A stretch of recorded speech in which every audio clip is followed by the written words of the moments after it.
things. Because even though I'm yelling and screaming and shit, my mic is kind of far away from where I'm sitting. It's on the desk itself. Audio level should be fine, but I will keep that in mind. All right, thank you. Alright, we're live. All right, hello everyone. This is your faithful Amanda Splatts, but this is not the Amanda Splatts project. This is the Choco Minato experience. Hey, thanks for coming out this early, my man. And no Uh, problem. awesome. Do we still call this a punch drunken stream? It's not really a fighting game, but Fuck. it's about fighting. Doesn't So. matter that it's who we are, not what we're doing. It's it's the recruiter, but because we had to cancel a collab we were gonna do, and I think that was before my birthday hiatus. So yeah, man, it's the triumphant return, man. I'd forgotten all about that. I just felt like I got Streets of Rage 4 during the spring sale, and the DLC unlocked Estelle, my beloved. So I thought like if there's anyone I want to do the campaign mode with, it's you, and just make the most sense, man. So I've actually I've admitted to this on my Twitter. I'm starting to play these games offline before I stream them, just to make sure my old hag reflexes can keep up. And I did complete the story mode alone as Estelle. Yeah, Oh I my saw god, your I love this achievements. game. It's just fucking great, man. I love it. It's a good It game. feels so good to play. It's a real good game. I wish it wasn't called Streets of Rage. That's my final verdict of this. Oh, What's up? doesn't feel like a Streets game to you? No, it doesn't. I mean, it definitely expands on what Streets of Rage does, but that's every single beat 'em up released in the last 30 years, so it's not it's anything unique to Streets of Rage. But what I mean is that the way that enemies are handled do not feel like a Streets of Rage game. Streets of Rage. The thing about Streets of Rage is that everyone always takes influence of Streets of Rage 2, but the problem is that is the least like the other games in the entire series. Streets of Rage 2 is very deliberately going for like a Final Fight kind of thing, whereas Streets of Rage 1 was doing its own unique thing within the subgenre beat 'em ups. It didn't have the raw power of Capcom CPS 1 board. So what it did was that you got less enemies, but the enemies were more reactive to what you were doing. And they were more actively trying to like swarm you, or they all had like different tactics you had to employ. Whereas by like you got to like the half point of Final Fight, and the plan is just swarm enemies at you. Oh, I get Streets you, of Rage man. was more defensive, and I do appreciate that. Streets of Rage 4 and a little bit of 3, but definitely around 4 became like just a combo slot where you don't really have to care about the encounters. Just keep the combo going. And that's more of a like modern beat 'em up trim that I don't really like. But I will say that Streets of Rage 4 is a good version of that. The game isn't bad, it's just not what I wanted. Well, maybe it's just me. Like I was on the Final Fight side of the fence, like Lucia, my beloved. Um, so maybe that kind of helped ease me into that. Because I did notice it felt real good to play, kind of interesting gimmicks. And even though most beat 'em ups do kind of overstay their welcome a bit, because you're doing the same thing over and over again, I didn't feel like it's overstayed its welcome over the campaign mode. And there are like one or two annoying points, and I'll point them out when we get there. But I did enjoy it, and I look forward to checking it out with you. I figured, like, I know you've got a Pete collab later today, so I figured we could probably knock out the main campaign mode, then maybe... Can you do co-op survival? I have no idea, I never tried. Maybe a couple rounds of that? Oh yeah, We'll no, see. this stream's I'm not planning it to be too long. Like I'm aiming towards like 3 hours max, because I do have a thing I have to do that isn't a collab, like I have some real life shit I need to do. But that's not until That's like fine. later. And I should be able to. Now I know that I've infamously said this many times, like it shouldn't take that long, so I should get back in time for the Peak collab, but damn near every time I said that, something happens that causes me to be late for my own stream, so. Well, we'll see how long the campaign takes. It's not a problem, man. We could do survival co-op sometime as part of another stream. It's just like I know this is prime time for me, the 7 a.m. Wednesday and Sunday streams. those are the one things that aren't changing with my new reduced schedule. And I appreciate you coming out to celebrate that, man. No. So, would it be you hosting the game? Maybe that would be best for the stability. That's the main reason I'm not streaming on my end, is because just help with the lag and everything. My stream's been pretty cursed lately, but everything looks okay. Yeah, sure, I can host the game. No problem. Any difficulty you wanted? Well, I cleared normal without having to use any continues. Does the game get more difficult? Like, does it throw more enemies at you in 2-player mode? As far as I can tell, it doesn't. The actual difficulty doesn't really seem to kick up until you reach the hardest level. Hard is just like normal, but enemies are slightly beefier, really. Hard is like adds like more mobs and stuff, and they do like, I don't know if they add any new moves though. I haven't done a full playthrough, a full solo playthrough. How about just recently? How about just straight hard? All right. Like just one tick up in normal since we've both done normal.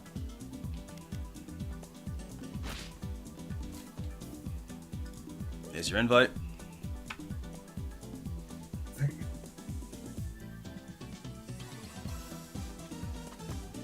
Yeah, I played a little bit yesterday. I unlocked most characters. I forgot the code to unlock Rue. There is a code you can do at the main menu that unlocks Rue. I forget how to do it. Holy shit! You have unlocked everyone. Like you've unlocked more characters than I have. Not everyone yet. I still have to unlock once. Zan and Shiva and Rue. And you have to get those like via points, right? Yeah, just by playing the game. Because I know Estelle. They're. I see you've been playing survival mode too. You have a couple of alternate skills unlocked. Yeah, I've been practicing because like I noticed that they actually have stages based on the original arcade games with this fucking bullshit fake pixel filter. Well, I have Cherry on the cool thumbnail, so I might as well play her at least one time here. I'd rather play like Adam or. It's up to you, man. I mean, I have but Cherry on the thumbnail, so I'll play her a little bit. It was kind of cool to fight the classic bosses in survival mode until they stuck me with both fake Ultimate Warrior and original Mr. X at once. Oh yeah, Abadidi or something. I have no idea how that. I don't know how that name is supposed to be pronounced. I don't know. I almost lost it. Friendly hits. You want friendly fire on or off? Let's turn it off. Alright. Just so we can go, like, absolutely fucking ham. Sure. I do like Cherry's design. Like, it's not the type of thing you'd see in a regular fighting game. Kind of neat. Something different. I think that's why I don't like it. It's a I'm not saying this. I don't like the guitar prop. I don't like the colors of the outfit. I understand that she has to have the yellow shirt because she's part of the Hunter family, and every member of the Hunter family just wears a yellow shirt. I get that. Well, not to spoil anything for anyone who hasn't watched it, but I feel the guitar actually fits in with the plot of the game. It might actually have to do like with the actual deeper plot once you get towards the end. So I kind of give that a pass. Okay, it's been a long time since I played this. I don't remember the guitar actually being plot relevant. Well, music is plot relevant. Oh yeah, the music, yeah. Right. Oh right. Okay. All right, feels good. Yep. Oh man. I haven't played any other characters other than Estelle, but I do like how she feels. That's fine. I don't like her star attack though. Like it doesn't always hit.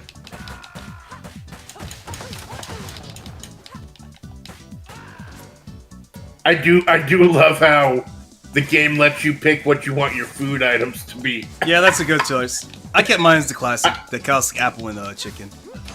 I got the croissant and the burger. Because that's what I would actually pick.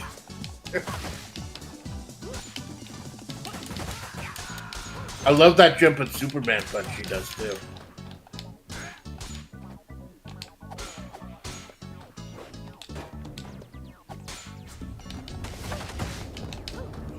So having all the classic characters, the bald guy, Yeah, Donovan. the guy who won't look at the screen, and Williams, but Streets of Rage.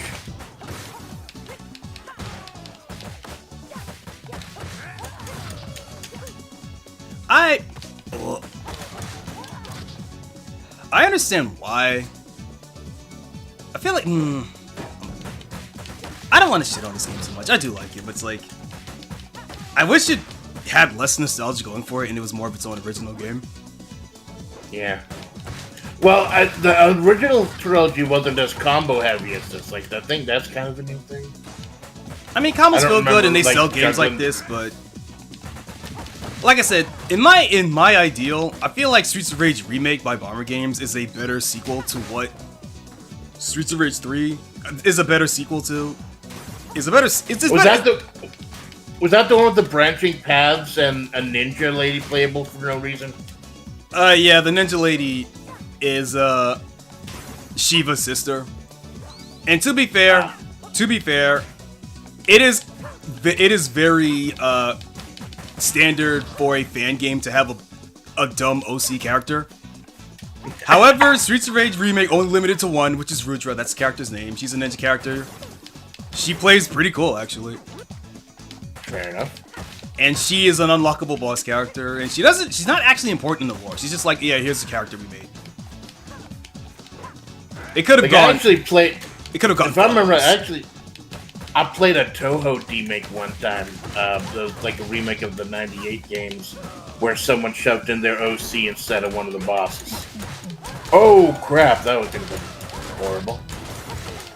Oh, my car! Apparently, that car was going to be a segment in Streets of Rage 2 that was just not implemented, probably due to time or data constraints. That's cool. The guys at Dot.emu, they usually know what they're doing.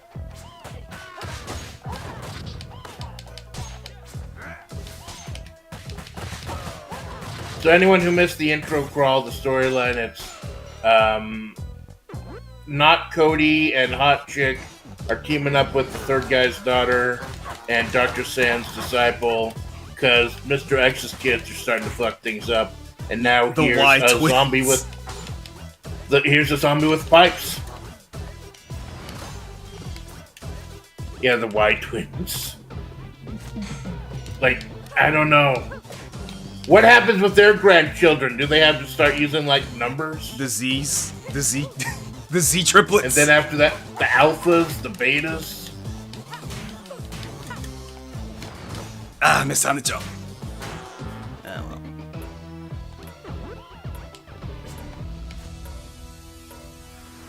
And we go down the hole. It's like Silent Hill. The Streets of Rage is just like Silent Hill if you think about it. Don't fucking think about it.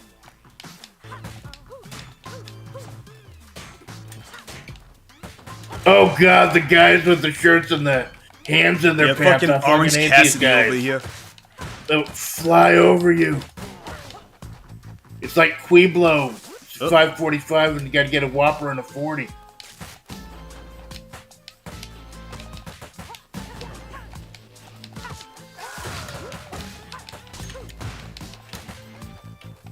I like how Estelle can like combo out of her throw. That's good. Yeah, no, she has a unique kit. It's very nice. I gotta practice.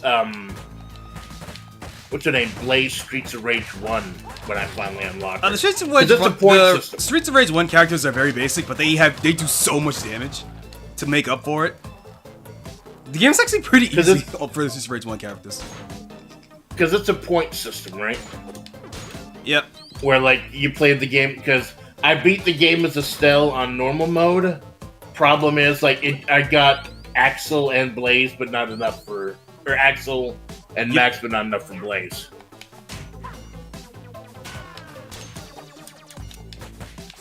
I hate when you can't see what's going on. Well, there aren't a lot of stages like that, so. And stage like segments like that tend to have like a hidden item, like maybe a heal, maybe a star. Put a 1-up somewhere.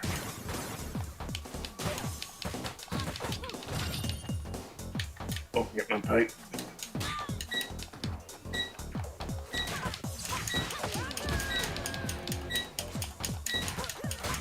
This first boss usually isn't too horrible.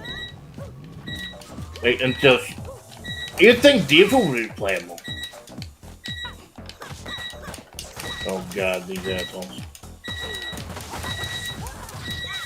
I have a feeling I'll say, oh god, these assholes several times starting to play through. I apologize in advance.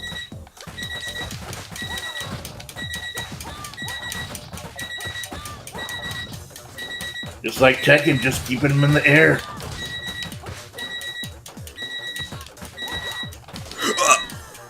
Missed just a distance. There's some kind of shrine or something? Yeah, I don't know. Or is she just like having a yard sale? I think she's doing. I think she does like voodoo or some shit. I don't know. I thought she might just be doing crimes because there looks like a lot of artifacts. Yeah. I mean, everybody's doing crimes. That's why we have to beat them all up. There you go. Don Jinx, Choconnichi, what bitch are you doing? Hey, Jinx, thanks for stopping by, my dude. Jinx is my morning regular. He's a cool guy. He's very good with assistant. We need some assistance. Yeah, I'm not streaming on today just to help with the lag and everything, and so far it feels fine. I don't feel any problem. Yeah, it feels better than I thought it would be. I'm not gonna lie. Yeah, I'm gonna start doing that more often. I'm gonna be streaming a little less and having collabs exclusively on other people's channels, unless it's something where I need to show my end, like my dragon end. I figure, help other people out, man. We wake up in a jail cell. That's not cool.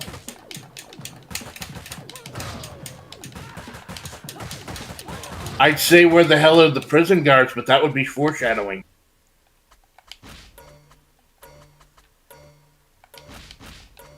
It says you paused the game. Yeah. Alright, it's testing something. That's cool. Okay. I get paranoid about desyncing. Oh, I see. My bad. Because remember one time me and Malone were playing Final Fight 2 over Fightcade, and the desync was so to be bad. Fair, the SNES version of the SNES emulation on Fightcade isn't that great. It's being worked on, but would it probably be better for us to try it over RetroArch? Honestly, yeah, probably.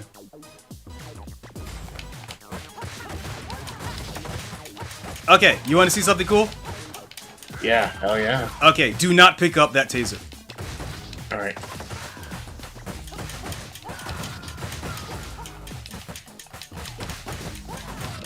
Gotta be careful because I know enemies will pick up enemy or weapons. That's why you kill them. You can pick it up. Pick up the chicken.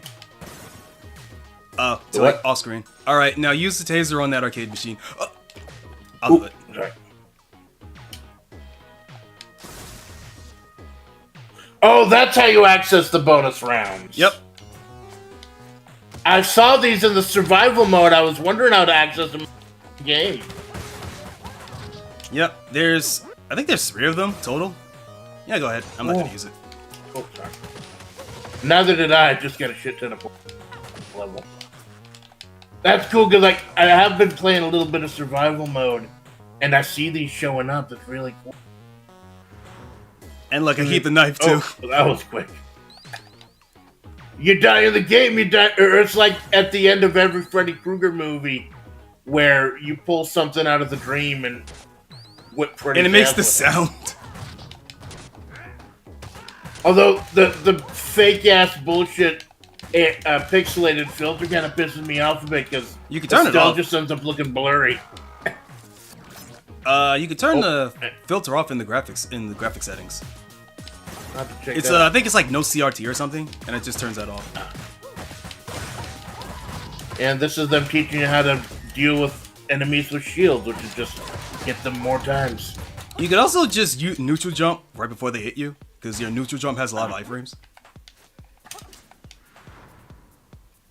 Specifically neutral jump. Forward jump doesn't. Oh. But you can also steer your neutral jump, so if you can hold forward after you start going up. Always destroy the vending machines. I mean, you might as well get some chips for free, right? The Amanda Spots Project is not a condone of destroying vending machines in real life. Please respect property.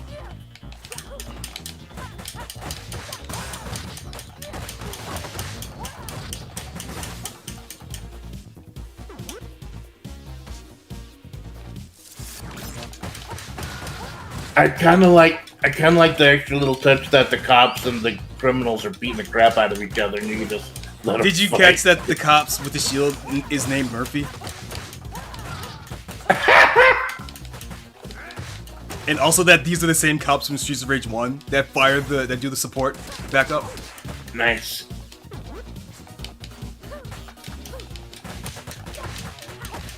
Barney fight.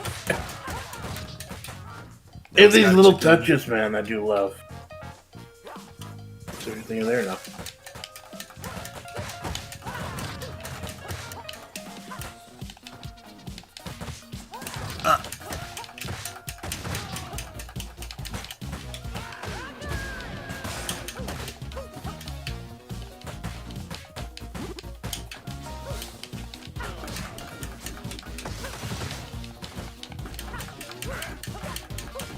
You gotta be careful when you red flashing enemies, no matter what the game. And then that's when they flash red. That's when they start walking up to throw you. Yep. Sometimes I keep forgetting that grabbing things is its own button, which is actually really Picking up good. items is its own button. Throwing people is just the same as any other beat 'em No, up. grabbing things. Yeah, off the floor. Yeah, no, that's also another change that modern beat 'em ups have been doing. It's quite nice. I do love it though, so I don't accidentally pick up shit I don't need. But I'm trying to combo a dude.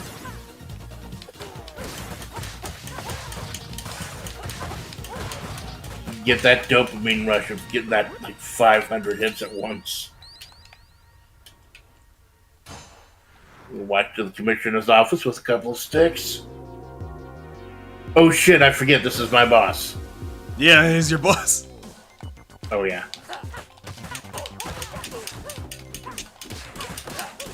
The dude's got the Falcon Punch, if I remember right. No, he has God Press. The Rugal one. Yeah, it's just Rugal. I didn't want to pick that up. I wanted to pick up. Well, if Geese Howard could be the police commissioner of Southtown, Rugal can move up too. And I. That's his fucking golf club! Yeah, it's his golf club. Did I miss that when I played through the damn golf club? I love these little touches.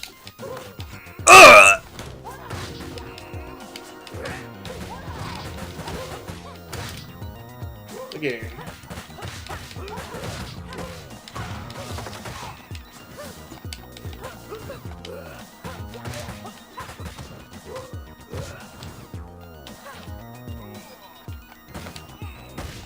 Might want to pick up that chicken. Now it's interesting. It shows that it looks like all power-ups are the same because it still shows up as a bird on mine. On yours is different. On your screen, on your screen, the power-ups are, or the one that you chose. On mine, they're the classic apple and chicken. Yeah, it's just the class. Like there's a large one and a small. It's very Yeah.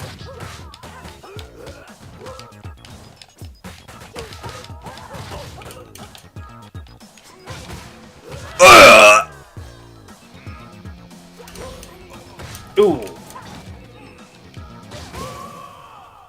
There you go.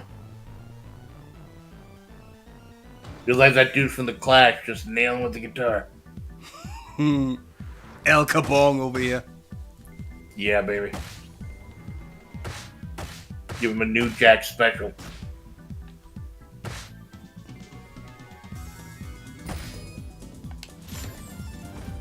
Okay, I have Dr. Oh, Sand I now. unlocked a straight of one blaze. Nice. I unlocked Dr. Zen. Sick. Because, like, that's why Floyd is in this game, right? He's like Dr. Zan's student. Yeah, pretty much. Cool. He's the cyborg of the game. Well, I finally get to meet the city's finest heroes. I don't know why all villains in my games are German. I mean, he does look anime German, so I don't see a problem with it. Normally, when you have an anime character with straight up white hair, that character's either German or Russian. It's just one of those things. Or it's that guy from Monster. But that show actually takes place in Germany, I think. And in that case... Yeah, let's piss off the guy with the Tommy gun. That's a great idea. I mean, they've already done it 2.5 times before. They could do it again. Yeah, fair enough. How do you feel about Beard Axel? I understand they had to do something to differentiate him from Cody. Because they look almost the same, but... I don't. It's a nice, subtle way to indicate the passage of time after the third game, so I'm okay with it. It's like with all. It's like with like the Rocky movie after Rocky 5. Like they needed some way to show that the main cast is older, and that's a simple way to do it. My problem with the beard is like it is the only part of this game that makes me remember that it's a time skip. Because everybody else looks exactly the same. I don't know. Blaze looks a little older. I think Blaze looks the same. She looks Latina, actually. Oh yeah, the Doom barrels, but they're not red though. That means they're not ocean compliant. You must store all explosives in red barrels.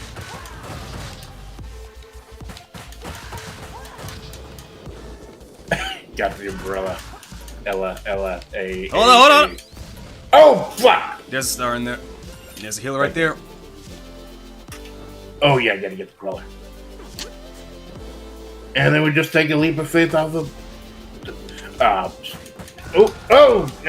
gotta stop doing that. I gotta stop standing next to the explosive barrels, maybe.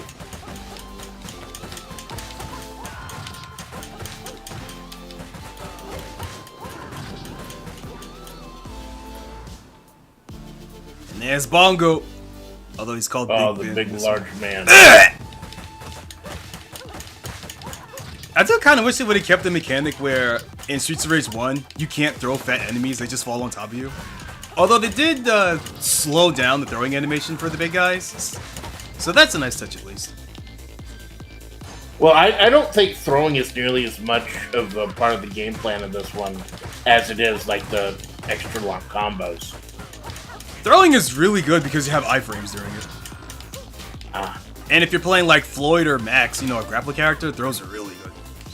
Because Floyd can, like, grab two people at the same time. Go ahead. Oh, sorry, you should have gotten that one. Nah, it's for you. And there's one of the cool 2D segments. Where, like, you don't get the vertical movement. It's kind of neat to break things up.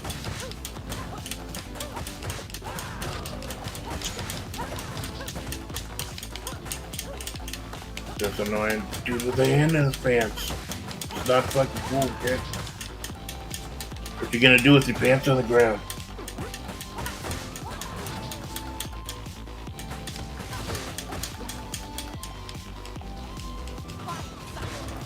I gotta start using these moves, like the ones that I earned. To the survival mode.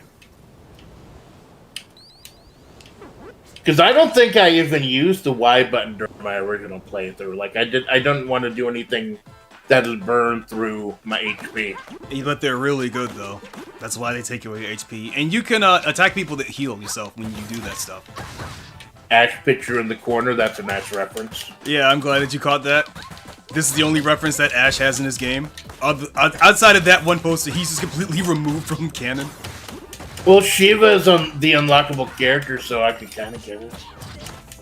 Yeah, but Ash should have been one of those characters. He's playable in Bare Knuckle 3. Not Streets of Rage 3, but Bare Knuckle 3 is in the air. Right.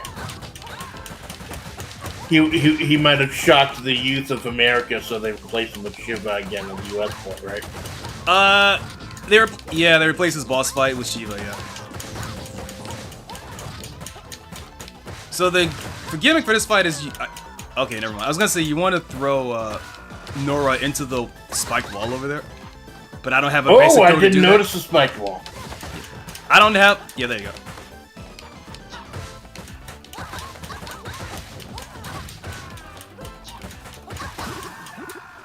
There you go.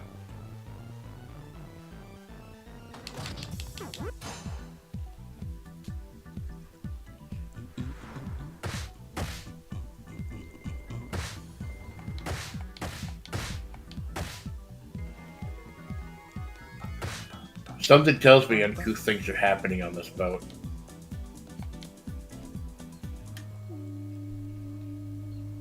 Well, there's the shot.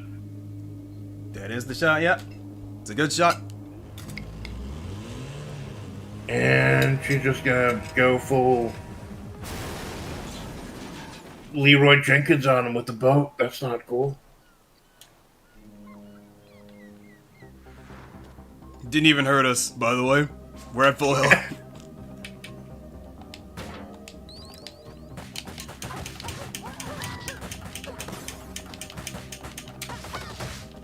I do love the aesthetic of, like, the piers and stuff, like old wood and everything. I think that's why I gave Amanda a wood panel station wagon.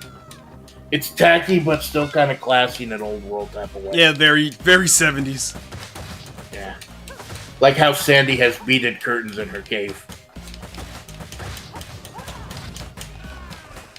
The one thing I do love about this reel is that you don't die if you fall into a hole. The enemies die, but you just lose some life. I feel like on higher difficulties they should have it take a life. Yeah, higher difficulties, yeah. Yeah, I think that's a good compromise. Because I don't like falling into pits not killing. Because if that's, then why would you put it there otherwise, you know? I always thought it was kind of cheap, especially if you don't have... Then don't put yourself in that situation. It's that simple. Well, it depends on the character. Like, if someone like Max who doesn't have the proper positioning to do that, just fight the enemies where they are. But it is incredibly satisfying to just check one off of the pier. Yeah, I'll skip it. Oh, we need another stun gun, right? Yeah, there'll be one coming up. Cool.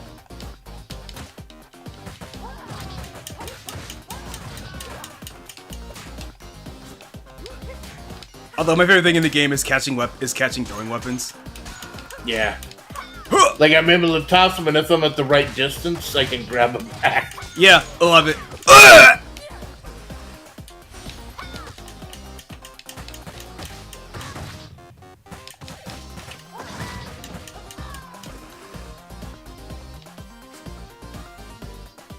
Alright.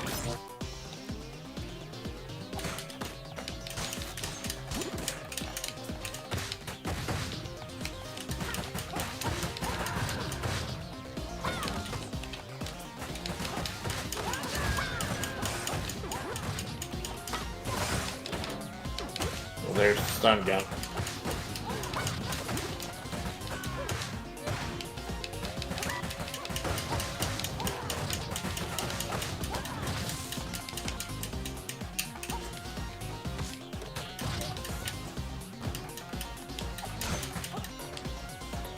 I got it. Alright. And the coolest thing about this is that it automatically refills your health. Even if you lose the fight, you just come back with full health. Oh god, it's the alien fucking thing. Yeah, it's Zamza. Yeah, out of nowhere, Streets of Rage 3 just becomes a sci-fi alien game. 2. With a giant green head. Two. My bad. With a giant alien out of the head coming out of the wall for some reason. Wait, I think this. Wait, is this the? Is this the 2 version or 3 version? Because I know this character appears in both games. And in one of them, he will do like wake up DP every single time, and you could use that to bait him to kill him. And look at that, full health. Nice. Other than the nostalgia trip is a reason to go ahead and seek him out.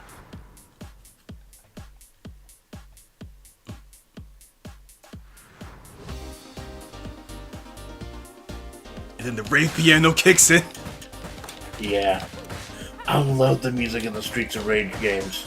Yeah, it's great. Now the guy who composed the original, he composed some of the tracks for the soundtrack, right? Yuzo Koshiro and Motohiro Kawashima. Like who shows up as a boss fight. So if you were wondering about the lore about DJ Kawashi, it's Motohiro Kawashima. I was wondering because he seems like a very important character. Yeah, he's the second half of the Streets of Rage 3 soundtrack. Arguably the good half of that soundtrack. Go ahead. I was wondering because that boss fight is like the most annoying in the game. Really? He does no damage. Yeah, but you gotta keep breaking down his shield to hit him. Oh, now this is weird. This is what happened, like, she shows up all weird translucent on Yeah, that's what happens right? When you playing as somebody who has a boss fight in the story mode. The survival mode also does this with the hero characters, right?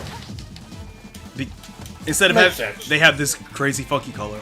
And there it is, the Streets of Rage 1 special. It's not nearly as useful when I get to do it.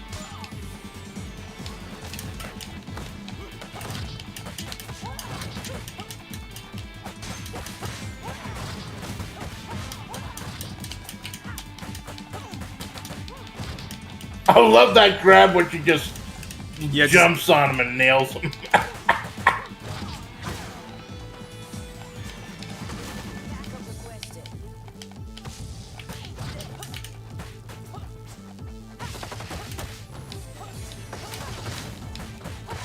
And you still gotta watch out for the still dropping the bombs. I got the ads.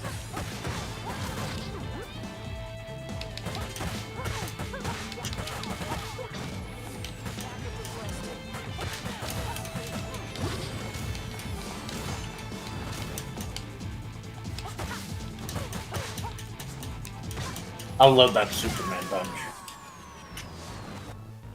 When did this come out? Like 2019? I wonder if she's supposed to be like partially styled after Roman Reigns. I have no idea. I forget.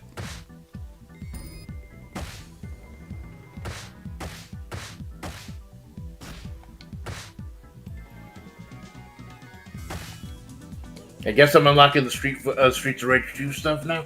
Yep. 1, 2, and 3. In that order.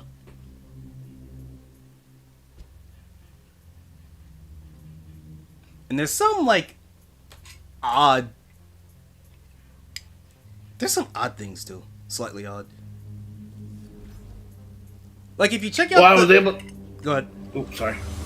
I was just saying I was unable to unlock all the... There's my boy!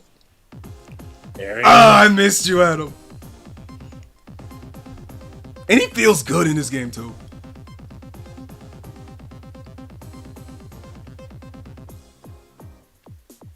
So he didn't just magically disappear. He's actually been working with the team behind the scenes, kind of. Well, if I remember correctly, he was kidnapped in Streets of Rage 2, and in 3 he was working behind the scenes. That's why he shows up in the chopper by the end there when you were fighting, I think Break, the robot clone of Axel. So he was providing That's when he was hugging when he was hugging his daughter. He gave that bro handshake to Axel. That's fucking cool. That is just awesome. Oh god, the poison. This is where the game starts getting really annoying.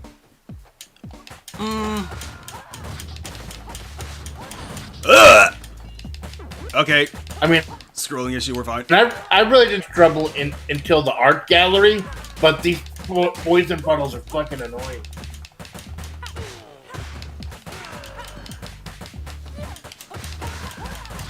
Nah, you get used to it. I had trouble with the poison on my first run, too.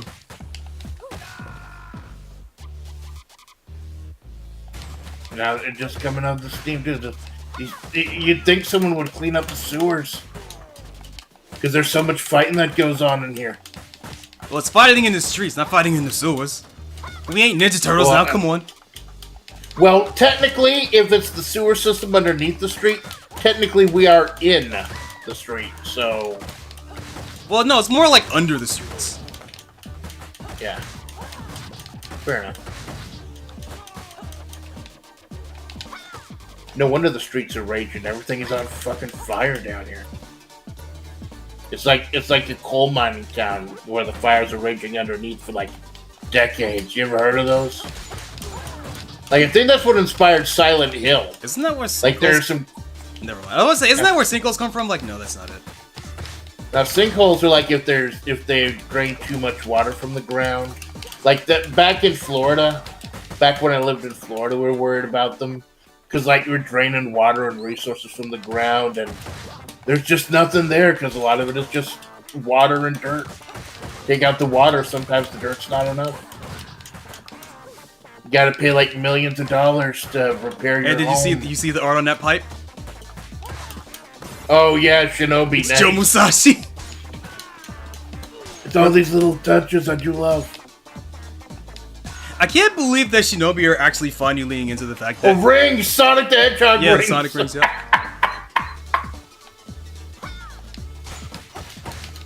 I love it. These Tadima guys know what they're doing. That sucked. I kind of love that, for speaking of Shinobi, that they're finally leaning in the fact that Joe Musashi just kills everybody. Like, I know they have the whole villain DLC, but people forget that in like Shinobi 2, like, you fight Spider-Man and, like, Batman and Godzilla and shit. Like, Joe Musashi just kills everybody. Or you did until they had to go ahead and... Yeah, they had to edit the sprites to make version. them... Well, you have less health, you take it. Oh, this asshole. Oh, I thought I jumped over that, you shit ass. Do we ever find out who this guy is? I don't know. Because we fight him like 5 fucking times. Spoiler alert. He just has power over pipe. Your fat friend lasted longer than you did. You suck, buddy. Go back to your pipes. Well, I'm the fast, agile character that doesn't do damage. No, I was making fun of the pipe guy. Yeah, I know. Well, the thing about the pipe guy is he has permanent super armor, so you can just wail on him. Oh my god.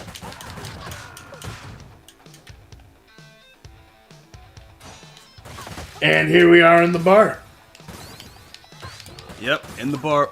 It took me a while to realize that you can actually destroy the tables and the chairs in my first playthrough. Yep.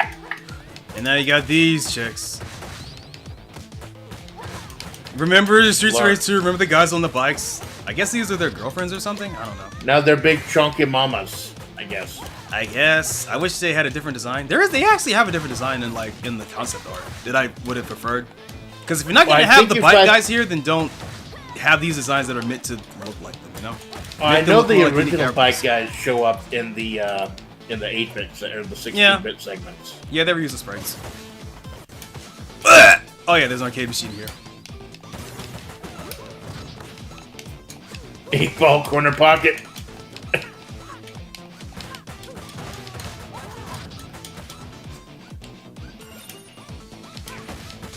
Yeah, just grab the sticks and start wailing on them. Whatever works. Oh god, the bottles. You can start throwing bottles at this point. Fuck. I forgot her neutral jump attack sucks.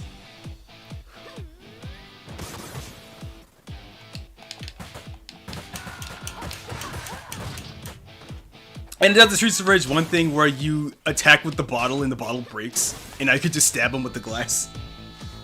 Nice. Oh no, it's the Ultimate Warrior. Yep. Fake Ultimate Warrior, which I guess technically would make him the Pent Ultimate Warrior? Nah, that's why you come to the Amanda Slash Project for the 1990s WCW deep cut jokes. That's why you come. Yeah. Yeah, I forget he has the wake up the scream and wake ups. Well, the wake up scream, it actually used to go off a lot more because it was like, oh, you're comboing me too much. I need to use this to break out. They actually adjusted how much he does it in a patch. Cool. And there we go. Oh shit! There's a fat woman running at us. Snap back to reality. Oh, there goes gravity. Oh, here comes Caramel. Well, she set herself on fire. That should happen. Immolate yourself now.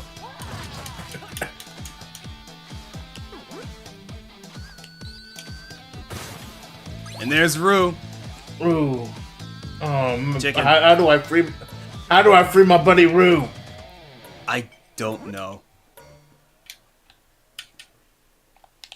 Maybe he's like the last unlock or something. I'm trying to remember if there was a thing you could do to actually make him run away, but I don't remember.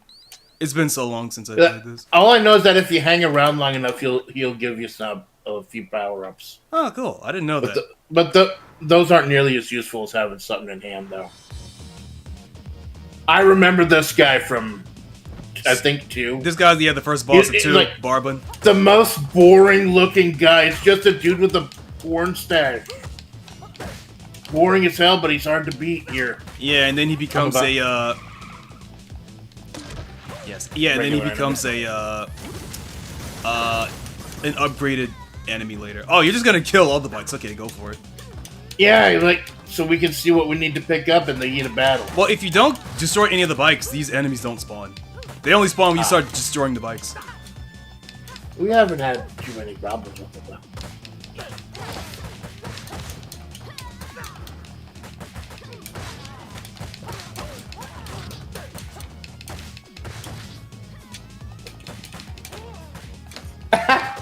I just grabbed my own weapon. I love it.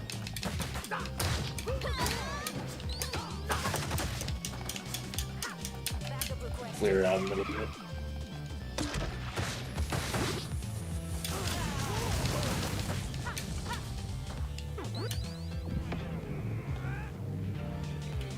Now he's getting angry. Ah, tried to throw through it.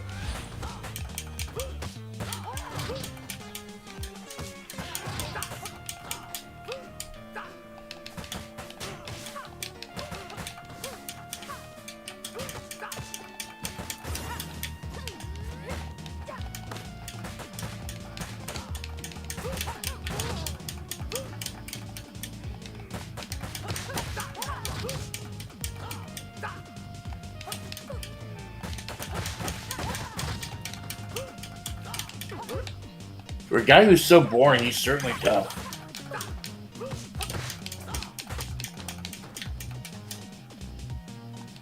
I think Barbon's cool. I do wish that he had like, I wish that he fought. I wish he had like where he fought in the suit instead of taking off the suit to fight you, or that he fights a little bit in the suit and then he takes the suit off and starts fighting for real, like a Rugal kind of thing. Right. I think it would add a bit of personality to him. Because you first see him in the bar when you're fighting Electra in Streets of Rage 2. And that's why Rue is behind the counter is making fun of that. He's just already waiting outside with the motorcycles. Yeah, he doesn't flex off the tuxedo. Kinda lame, not gonna lie.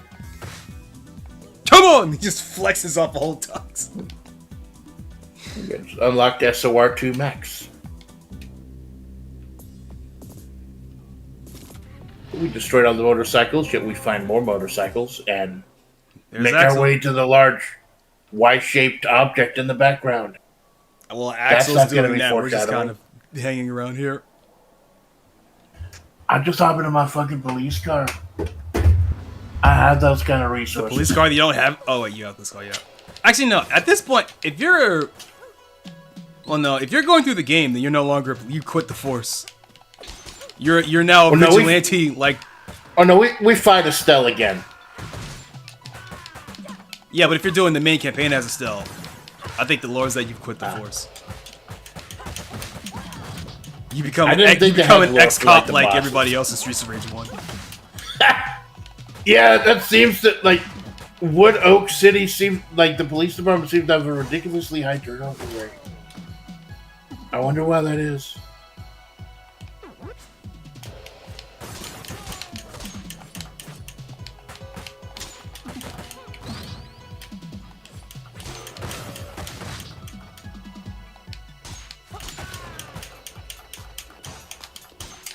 Oh god, the kickboxers. Those are my least favorite enemies. They just block everything, you gotta run up and grab them. But then they do the fucking Joe Higashi running knee thing. I hate these fucking guys. It's like you gotta bait them into blocking.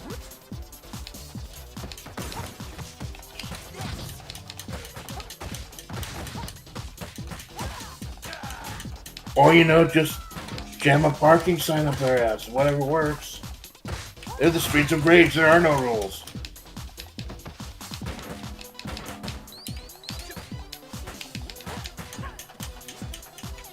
Shisa Yaibin. Shisa Yaibin.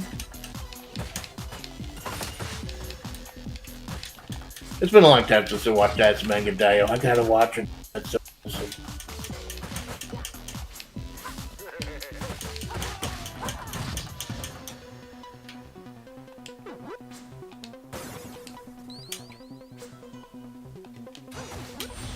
Okay. Cool. Forgot where I was for a moment.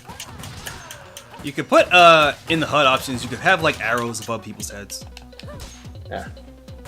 Nah, I think I was just tuning my eyes to your screen. I got your perspective on my phone since I'm not streaming my end.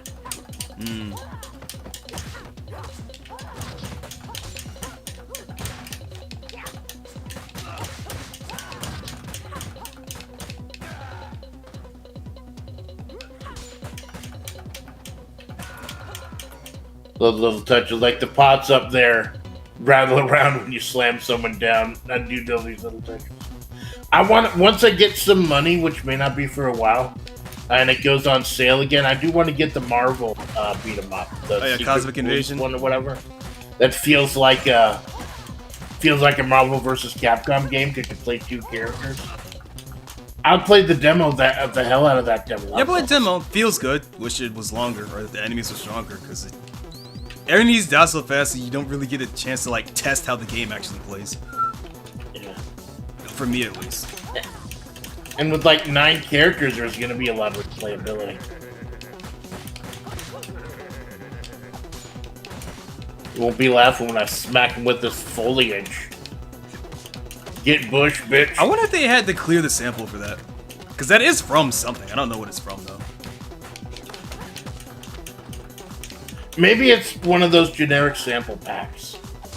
Like I know some music kits have generic packs, like when that the Rugal Bear scene to the rhythm, the beat kicks, then I start. There's rocking. a chicken in one of those bases. Give me a second here. I'll distract him. I heard that sample again in professional wrestling theme song. Got Mark Henry using one, and like, oh my god, does this guy know Rugal? You start listening to that type of music, you'll keep hearing the same samples again and again. Like Clubhouse, Basement, or Block Party. Oh yeah, this playing is at a club, disco, lounge, house, basement, or block party. I recognize that sample from back Dead or Alive, actually. I think it's if you went in the club stage in DOA 2 Ultimate, one of the songs has that sample in it. Well, one of the Fatal Fury arranged soundtracks uses that for one of these things. It's the Duck King one, right? No, it was Geese Howard, because I remember I was looking up different versions of his theme. And I was like, oh, where are they playing this? You know, Geese would never be caught dead at a clubhouse based under block party. He's strictly penthouses and fundraisers.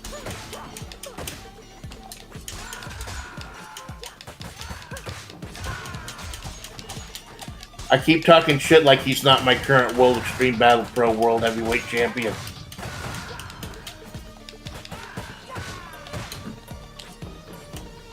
I got a show next week. I don't know who's gonna face him. He's kind of murdered my entire roster. Blue Mary didn't work out. No, I forgot that she'd lost the 7th title. Like it had been dropped to Rumia, and then I think it's currently held by the Riddler. Like I had not updated my records in like 2 months, so I just had to do that last night. Just all the numbers in my fucking head.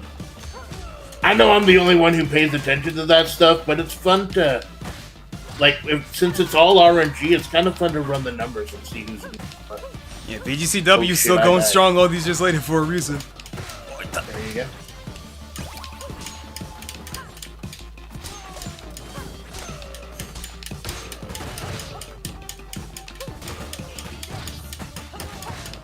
I do love how points in this game actually mean something. Like you actually get lives if you hit a certain score. When so many games are just there to be there, they don't have points at all. Oh no.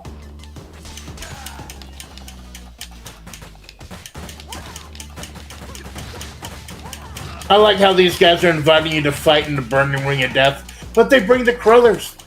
They bring a nice coffee. I'll beat the shit out of the guy, set him on fire, grab burning sumo ring. It's a cool look though, I will say. It is. That's from someone who's watched a couple of Inferno matches in his life. Although you got to know if you got 2 wrestlers who are going into the ring, and you lose if you get lit on fire, the guy whose body is completely covered by his outfit is going to be the one who gets set on fire. Sorry, Kane. And there he is. Shiva. He's a hero now, for some reason. Maybe the Y Syndicate couldn't pony up the cash. Supposedly, according to the lore, he received enlightenment when Mr. X died, and now he just runs a dojo. You know, I totally get that. Like, oh my god, they killed the shit out of this guy. Maybe I don't want them to kill the shit out of me. So, you know, that's fair. It took a while for us to get to this point. Oh, there it is. Here's the bullshit. Let's see if this will help dispel the bullshit. Yep. See, it didn't hit him at all. Doesn't have to. I hate it.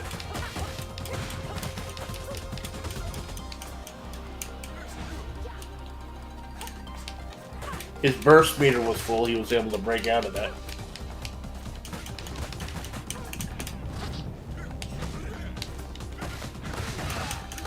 Oh. Oh, no, I died. Fuck.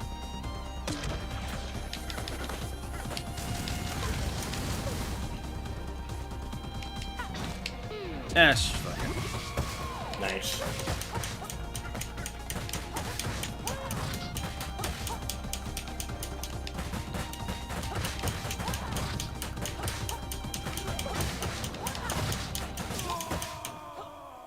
I do love that spinning kick it still does. The heel kick? Yeah. We'll celebrate with the Berg.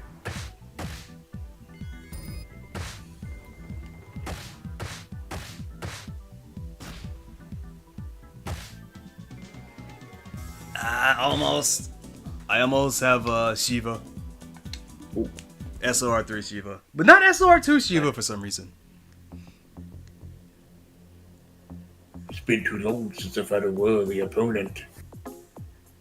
God, you know who I wish I could play as Russian Bear. That asshole. I still want my beloved Yasha and Orihime, the Streets of Rage 3 version where they actually look different than Blaze. Yeah, that's fair. That was a hot design. I'll have to look at it again. Because it seemed that they were trying to combine elements of the 1 and 3 designs, but now the 3 designs is better.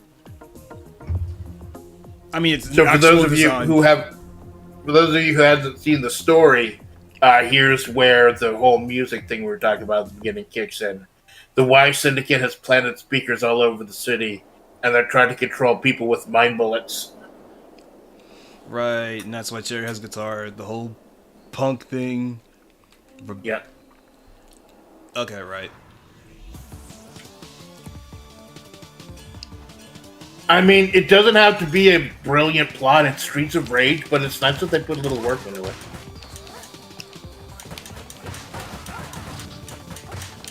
Oh god, I lost like a life or two doing the fucking jumping over the train things. Well, you could use throws or special move or super moves to give yourself iframes. Ah, cool. Yeah, next time you find yourself riding on the top of a subway train, just like throw a dude. Fine. Please do not. Please. The Amanda Splash Project does not condone of throwing dudes while you're standing on top of the subway train. I have to say that I don't want to get my channel new. Well, actually, I'm not streaming my end, so. Yeah, you can say whatever you want. Yeah, I don't care.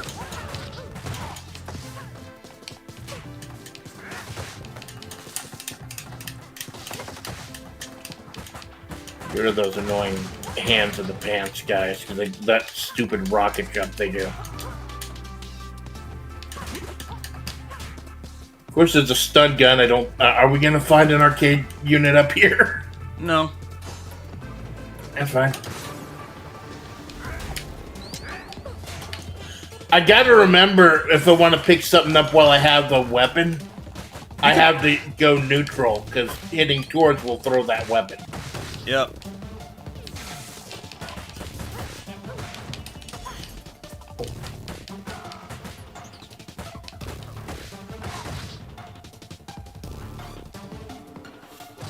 And there she is.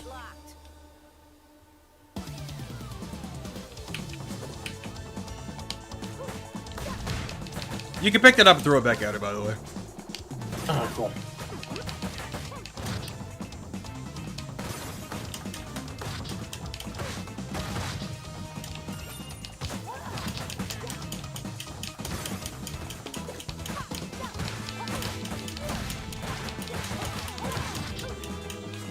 I was never good with grenades in video games. Like, I never calm enough to wait for them to go off and bait the enemy into walking into them. Well, that's one of the reasons it's taken me so long to beat Mario. Well, the thing is, the grenade, you can wait until the grenade flashes long. The grenade cooks while it's in your hand, so you could hold it for a little bit and then throw it, so that the explosion goes off immediately. That's one of the reasons that it's so hard. It's taken me so long to beat Mario 2, because you got to use bombs on most of the bosses, and like wait 3 or 4 seconds, and then they'll just walk away with it. And there we go. Second time I beat the shit out of myself. I got problems.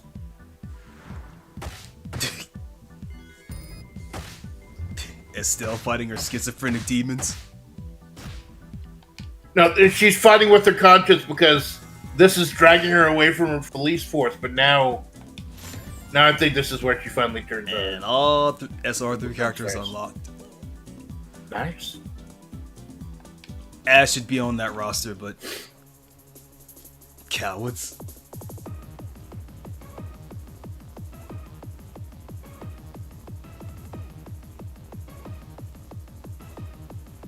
There you go. This is where Estelle turns it over. Mm-hmm.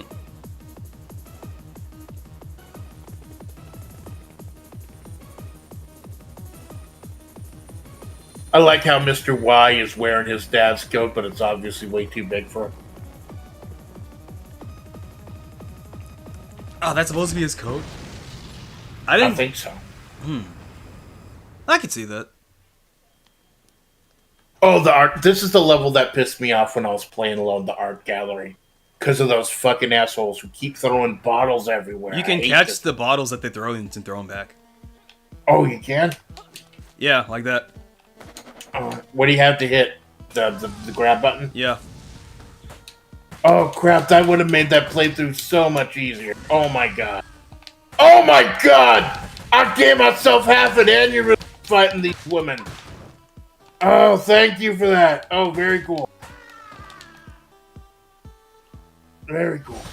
So did you get And the of course did you get the achievement for the chicken? Don't do it! Don't. What? Just you have to take the chicken to the end of the level. It's like the gnome in Half-Life. All right, let's it's just a fucking escort mission. I'll handle it. Just don't pick it. Just make sure it doesn't scroll off screen. Ah, I thought I picked it up. Don't attack with it. It's gonna break in one hit. Oh, Just let it go. Oh. No, you don't. Just let it go. You can still fight with it. Just don't have it break, basically. Oh.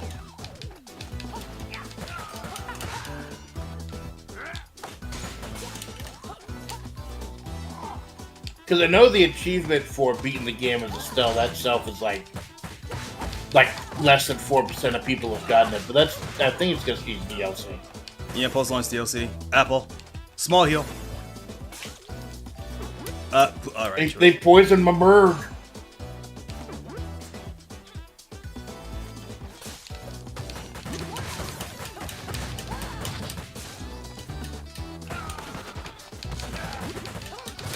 Oh.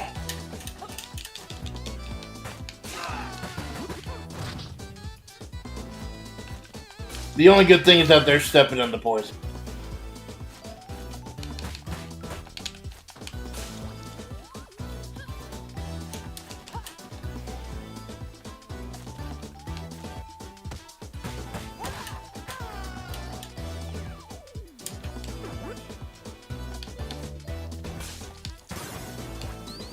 It's fine. It's all recoverable health.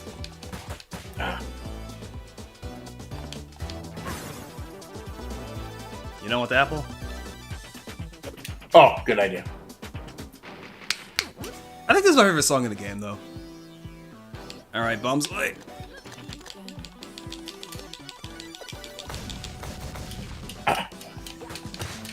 Trying to grab him. Trying to be fancy. I couldn't be fancy at my age.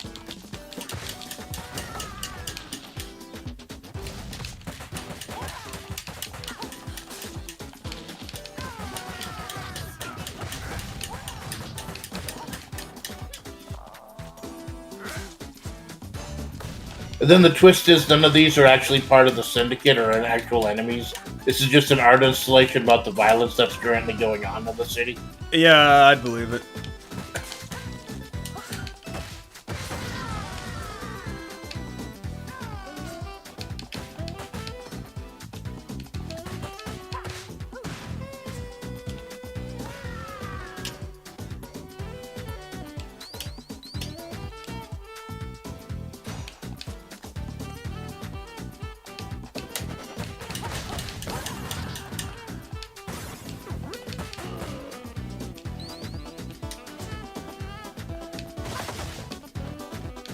There's nothing we can do for this poor lady. You can rob her. Aww. She's scared shitless. Yeah, there you go. If you attack the credit swiper, the card swiper, you can get money. Oh.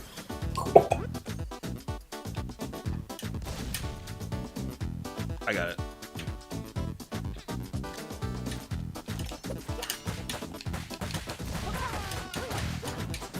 There you go. You should get an achievement for this. And don't break anything. Get the golden chicken from the art gallery to the stockroom. 4.9% of players. Oh Lord, it's Mr. Big. Oh Shiva, you fucking turncoat! Standing right there. Oh shit.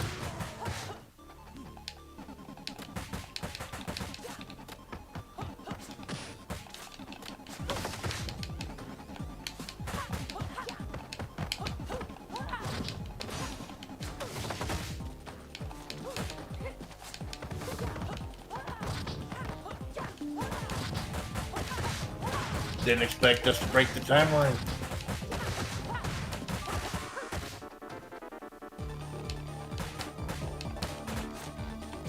He doesn't even ask if we wanted to join the syndicate. He just That's only in the first game. Yeah, this Streets of Rage 2 Street Race 2 nostalgia allowed only. Imagine if he did and you have to replay the whole level. Yeah, I was wondering because like they don't do the Freddy Krueger guy or the Freddy Krueger guy is in the survival mode. Ah. He's a very rare spawn though. Wow, that was some nice jumping. It's like Super Mario RPG jumping on his head so much. That was really cool.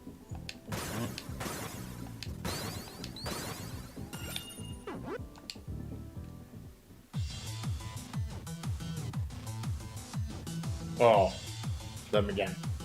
The thing where an early boss, you have to fight more than one at once. Yeah, I thought that would have become like normal mobs, but no, they're like,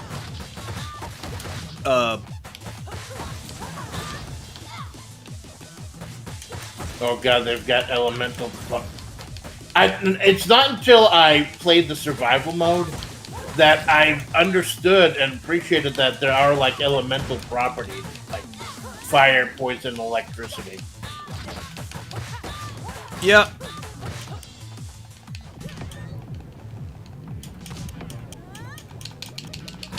Both procced off at once.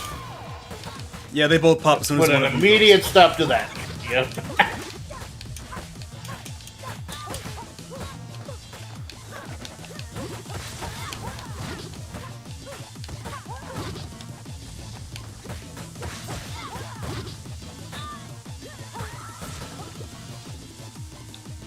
Chicken.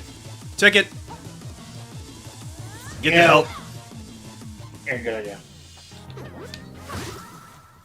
I was just looking at that. I had more lives, but yeah, she's almost dead. Well, yeah, but you get more points the more life you have. Yeah, the points for the health. What's with that Ed Hardy ass purple bear in the background? I didn't even notice. I'm not gonna lie.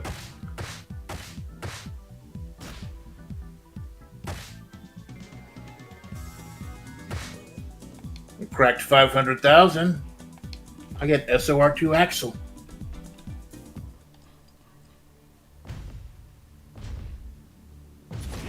This cutscene is just punching through a wall. Yep, the Abobo special. No conveyor belts, though. I mean, And here we are, just at a sauna. a steam room with fat, sweaty guys. That's great. And we're sliding around like this is ice physics. Yep. I mean, you saw the wet floor side. Slippery when wet. Guess what? It's wet. Fuck. I mean, it's not a horrible hindrance, but it is another one of those nice touches. I mean, there's no pits, so it's fine.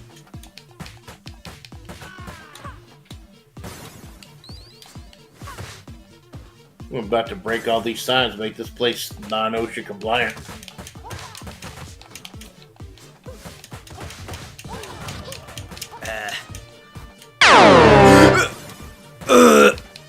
Oh shit, Tarkus. How you doing? Choconnichi, bitch, how you doing? Hey, Zoss, thank you for stopping by, my dude. How are you doing, man? I know you're trying to read a lot of stuff. Working on a lot of new stuff. I'm looking forward to it. Been putting out some, like, videos recently. Really good stuff.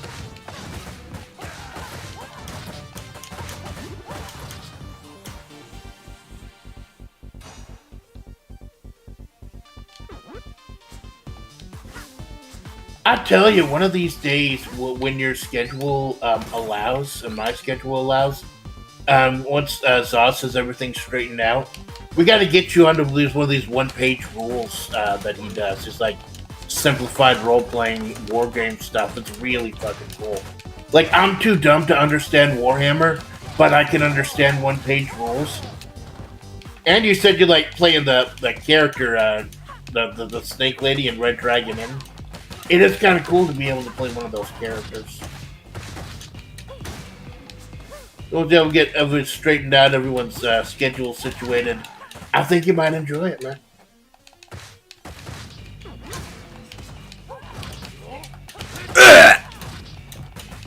Yep. And once again, here's the sub-bosses now become normal enemies. Yep. And now he's dead. Reservations at the tower small. Big ups. She fighter to have a Turkish fighter. Cherish that because he's never showing up again.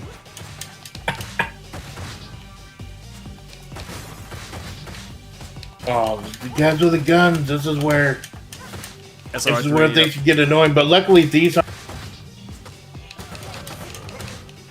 Usually, it's when they start pulling out the characters with the guns. That's when the game starts to suck.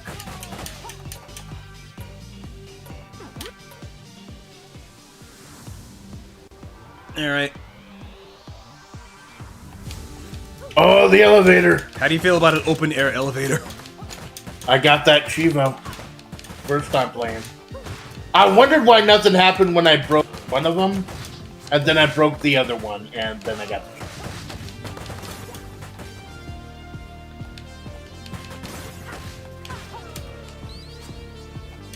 Oh, you gotta throw. You gotta attack people into it, yeah. You can't just attack it yourself.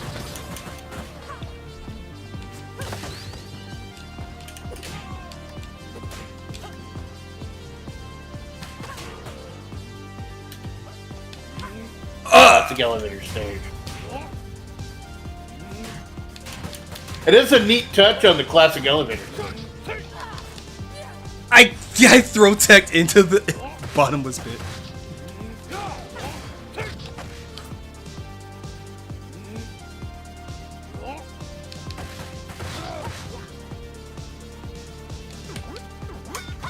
I fought Geese Howder enough. I know when a guy's about to counter me because I can go.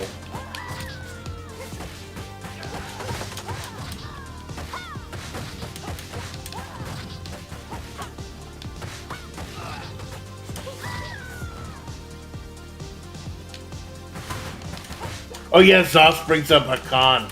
When here, I thought I'm the only person who remembers. Is El Fuerte ever coming back? Looks like it's time to oil up. Also, no. People really don't like El Fuerte. Or at least fighting him, at least. Because he doesn't play, quote, real Street Fighter, despite the fact that no one's been able to tell me what the fuck that means. Well, he's kind of a... Isn't he kind of a dumbed-down Armika? No. He plays completely differently. He is a fan of Armika, though. But then we went ahead and got Mika proper in 5. No, you would have, because she's popular. He gave her a tag team partner, too, which is cool. I remember Max was the boss I had the most trouble with. Yeah, Super is like just blow through all of his armor frames. So you can abuse Super if you want. The star move, I mean. I forget that's what they're called in this. There we go.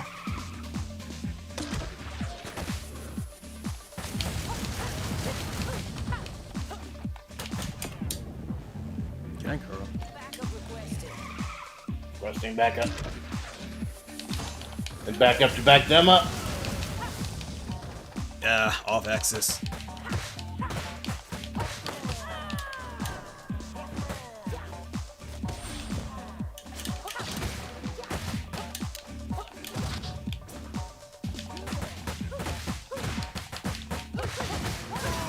There you go. There we go. And all it took was a couple police with rocket launchers. Oh, it's like some bazookas. He's fine. He's been through worse. The weird male characters get abandoned. Only females use the whole figure. Well, can't you say that a lot about a lot of fighting games? And the little male characters get a bit. Yeah, that's how things work. People like cute girls and not weird males. Although, you know, there are a couple of the females that have been forgotten. Like, I feel like very talk about Laura from 5. That is true, yeah. Laura was just kind of there and then gone. Of course, Street Fighter 6 introduced Marissa, my beloved. That's the only one I need. So, now we find out that Mr. X had both a son and a daughter.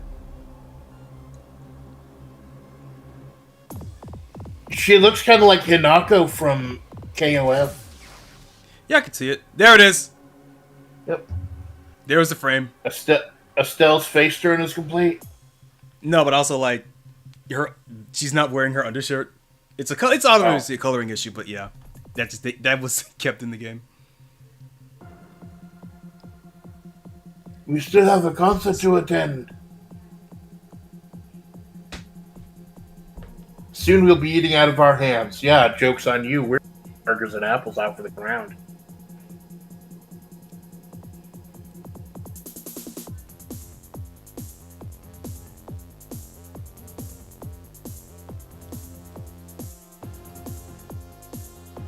Unless... You go on. I'll clean up here. I say as I will immediately be on the next level. Or maybe she...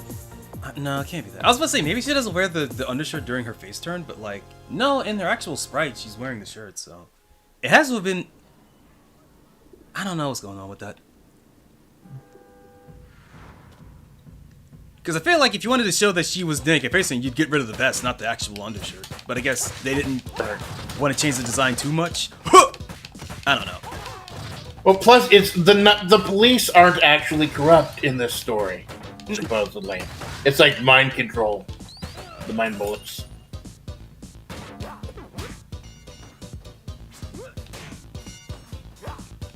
And when all else fails, just put some nails in a bat, baby. And nails in a metal bat, by the way. Yeah. So it took some effort. Like, thought and planning went into this. Tools probably involved. It's too early to say if Laura won't come back. Yeah, that's the weird thing is that I feel like Laura has a better chance than Sean. I don't know. Nobody would have said Ingrid at this point. I would have said Ingrid. Ingrid's super popular in Japan. What the fuck did they do to her design? She looks like a Katamari character. She looks like she's in the wrong fucking game.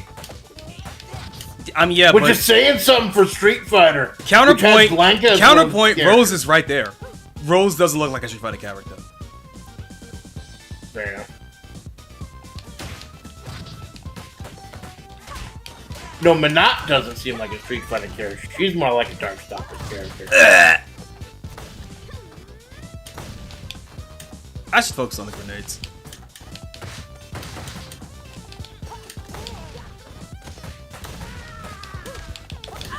I missed that one.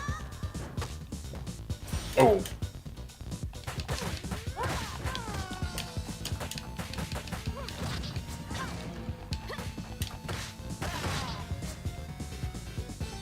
It's too early to say if Laura will come back. I think Laura has a better shot than Sean, honestly. And also, you could... There was very obviously, like, a bit of favoritism being played in the last season pass. Because, like, America's #1 choice is Alex. So that's why Alex in the game. And Japan's #1 choice is Ingrid. So maybe they might be going for, like, regional favorites for the next pass, I guess. I don't know. I don't know. Who's missing? Say what? I'm still hoping they bring back Remy, because Remy from... Remy's never coming back. One, people hate charge characters, and two, Remy himself was just kind of hated. Of all the Street Fighter 3 characters, he's like probably the one that's least liked, even all these years later. He's weird and he's bad, and he may or may not be related to Gil, we don't know yet. I thought it was related to Guile. No, Gil. Because of the whole ice thing. Ugh! Oh, the ball. The big ball starring Neil Hamburger. If you just jump kick in front of the ball, that normally clears all the encounters in the game.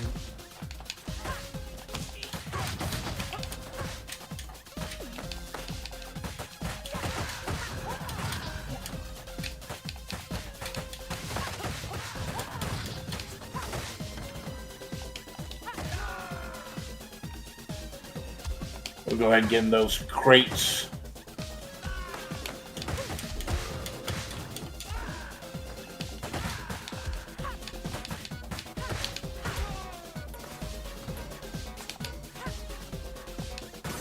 Oh, there's a bird for you. It's alright. I'll get it after the fight. Why are they wailing away at the speakers? I thought they were trying to... They're fixing it. Oh. Because they had hammers. Much like I do when I try to fix something, I just slam it. This fucker again! Yep. Kubu, why are you fucking here, man? This is the third time. Give it up.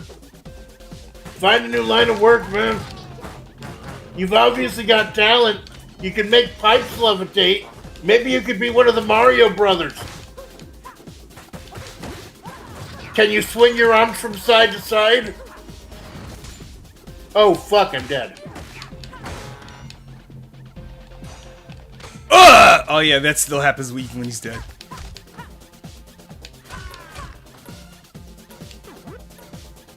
Believe it or not, when I played the normal mode on my own, I never actually Likely lost someone my got life. on me, but had to play it safe.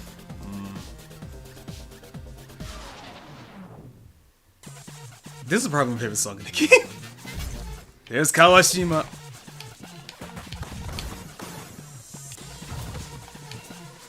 Good luck. That's fine. Alright, never mind, I'm playing this character. Missed it. Yeah, I hate it. You gotta keep comboing him, otherwise his like shield goes. I don't mind.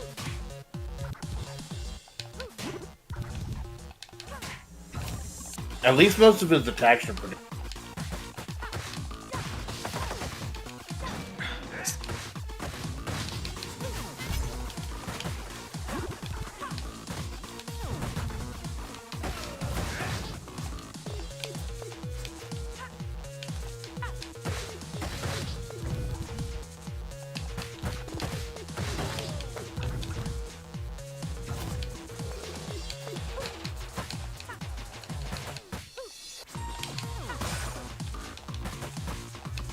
He's got a little demon plug tail. That's a nice one. I think it's a 3.5 jack, actually. Ah. And it plugs into the ground. I didn't even catch that.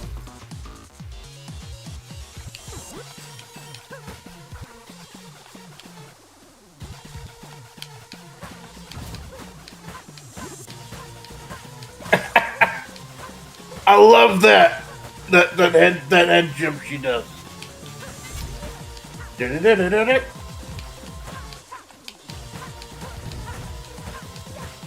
I'm overcomplicating things. Ah, okay, right.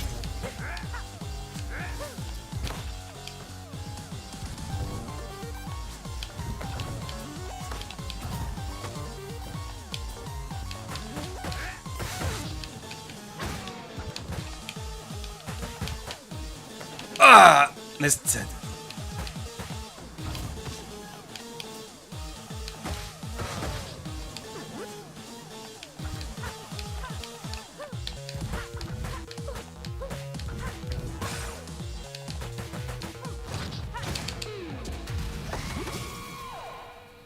Nice. Nice.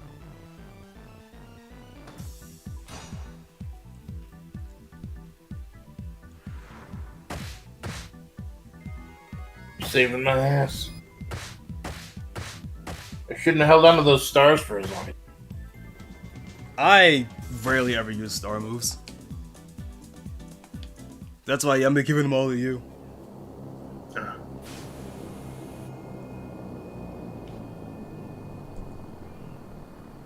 And we enter an airplane for some reason. Elevator level again. Yeah, except this time there's an elevator on an airplane, which is weird.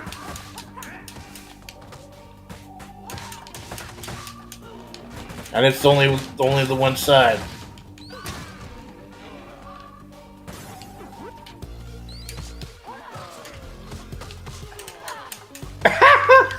Yeah, they fly up, they kick themselves off. It's hilarious. Yeah, thank you, buddy.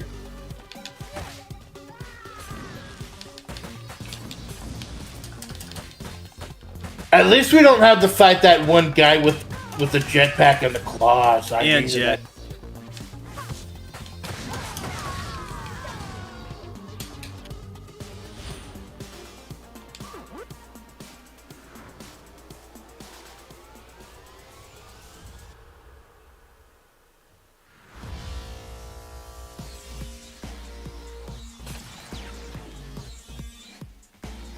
Oh.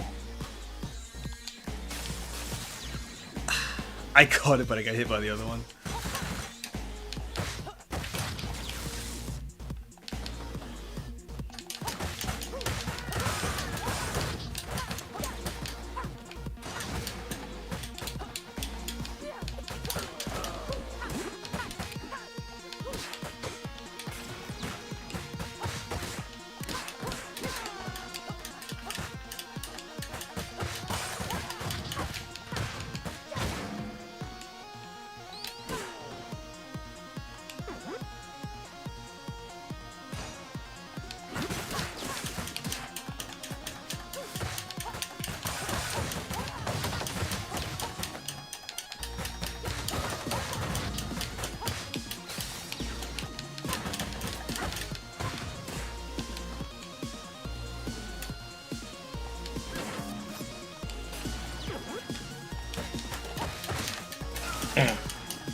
God, all this fucking electricity.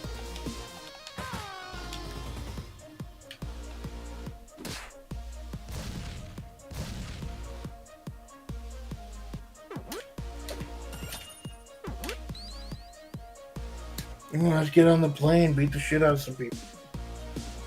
Fly in the unfriendly skies.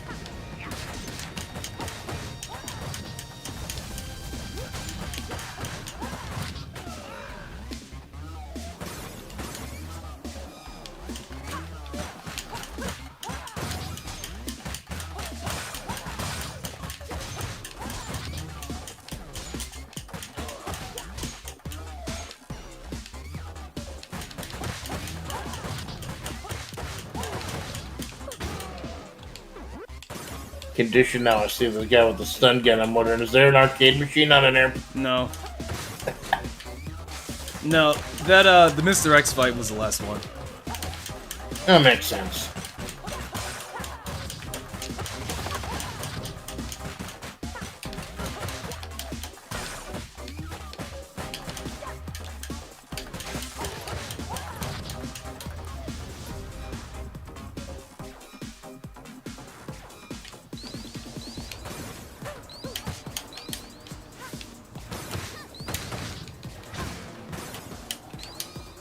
Just picking apart the airplane piece by piece for parts.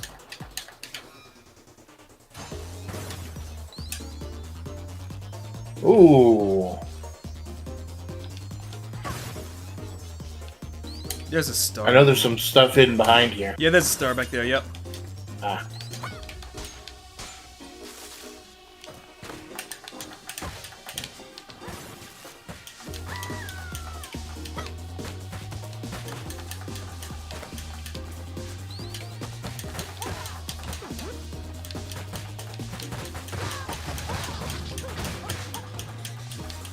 Her skin was an unhealthy shade of bubblegum pink. I think you need to get that checked later.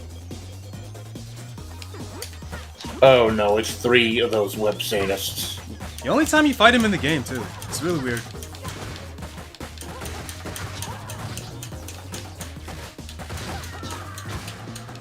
And these are, like, the Streets of Rage 1 versions, too.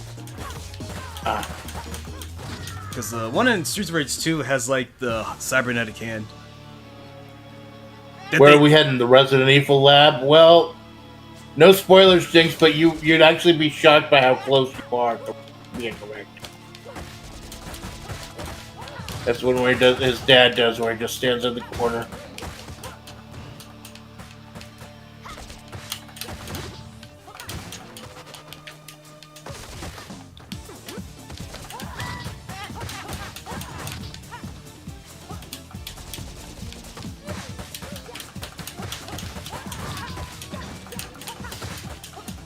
Dude's got serious iframes. No, he has armor, not iframes. Ah.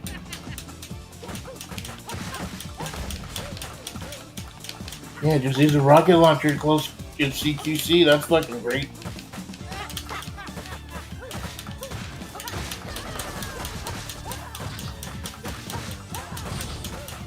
I like how I'm so up close to gunfire, so not actually doing anything, but they have to still register.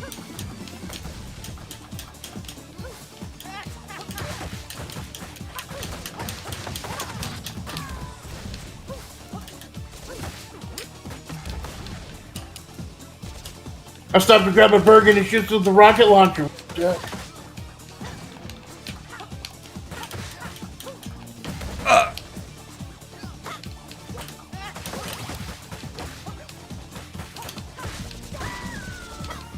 I'd say maybe don't use a rocket launcher in a plane, but we're about to see he does not care about proper air safety. He doesn't seem to care about anything. Not even really getting revenge, honestly. Yeah. He just wants to murder people. Ooh, I got another unlock.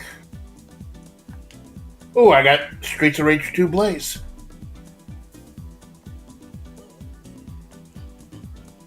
And I like the one. I think the one. Anyone remember Family Guy beat him up? Actually, no, I don't remember a Family Guy. What was this? I mean, I'm pretty sure there's like probably several open BRR Family Guy beat 'em ups, but I don't know if that's what Tarkus is talking about. I thought like there was like maybe a Flash game, an official one or something. Probably. I know there's a card game with like Family Guy and Archer and Bob Burgers and stuff, like Animation Throwdown or something. I haven't tried it yet.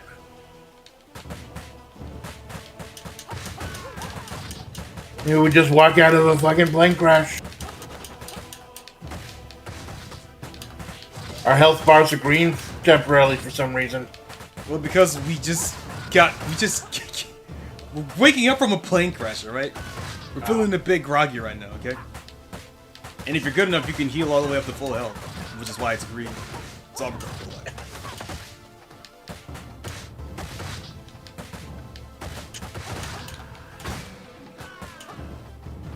It's like the game's giving you a little boost because it's the last day.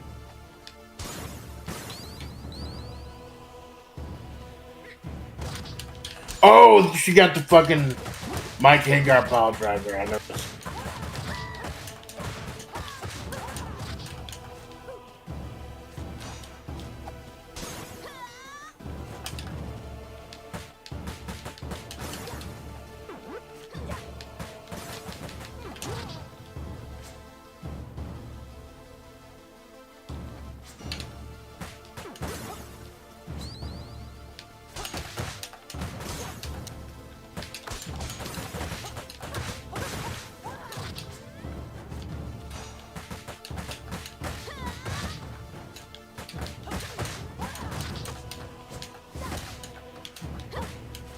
Just parking the motorcycle outside the gates as you do.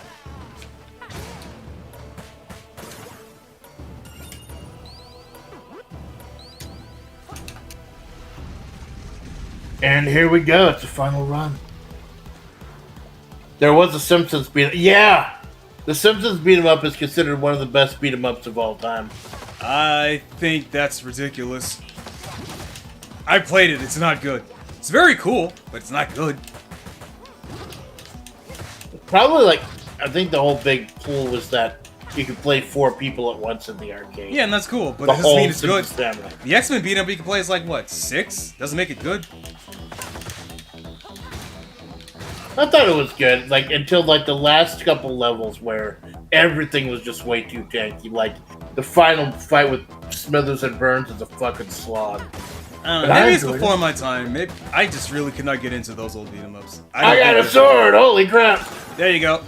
I was about to tell you could do that. I'm Phantom of the Opera on these bits. An elegant death. Use a chandelier to hit an enemy. And of course, they got pictures of Mr. X and his weird robot. Yeah, the sheer particle, I think his name is. Streets of Rage 2. The Streets of Rage 2 robots.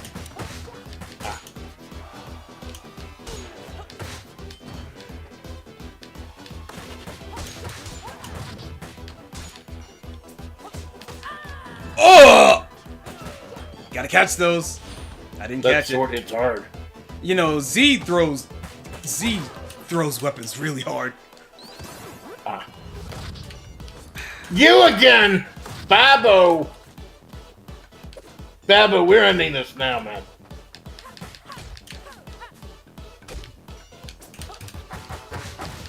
You dropped the lead pipe for maces, that's fine. You're trying something new, Babbo. Not gonna work.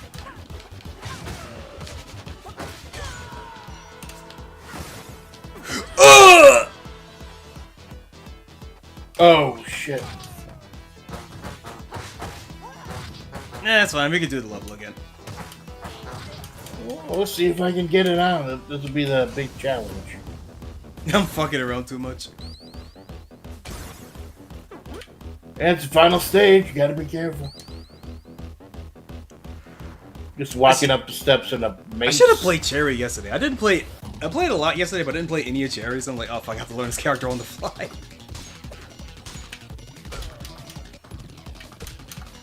Oh, these shuriken guys. They're more annoying than the gun catch guys. the shurikens they throw at you.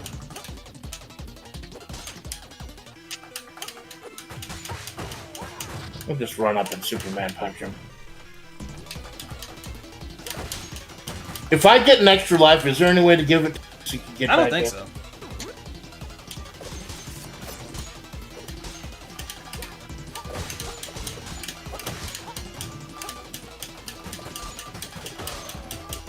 Yeah, remember you can also jump, dodge stuff.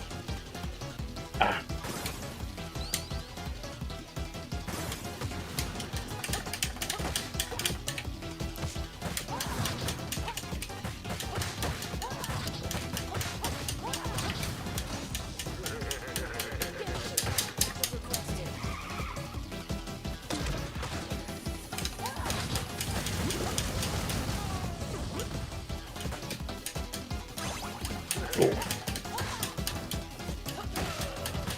Let's see, can I prove I am an expert gamer? Can I prove I'm not bad at video games?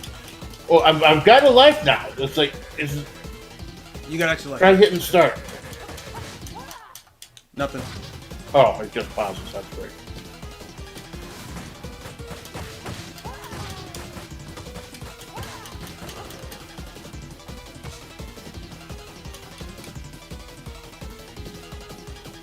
I don't think there's any way for me to restart this or just keep going. Keep going. Get practicing. Yeah, get a practice in. And even if you die, you still get points, so you get to unlock stuff. I think.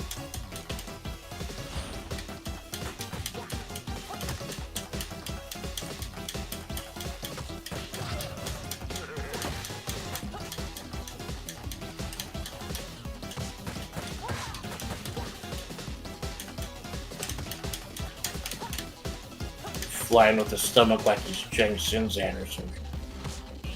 Doesn't even need a top rope.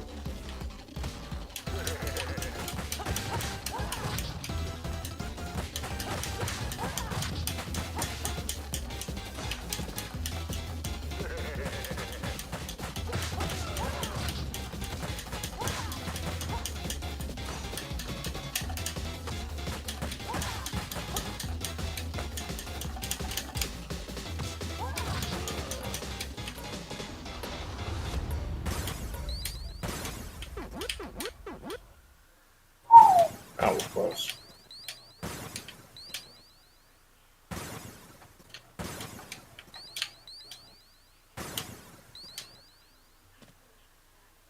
You have to kill him. You little shit.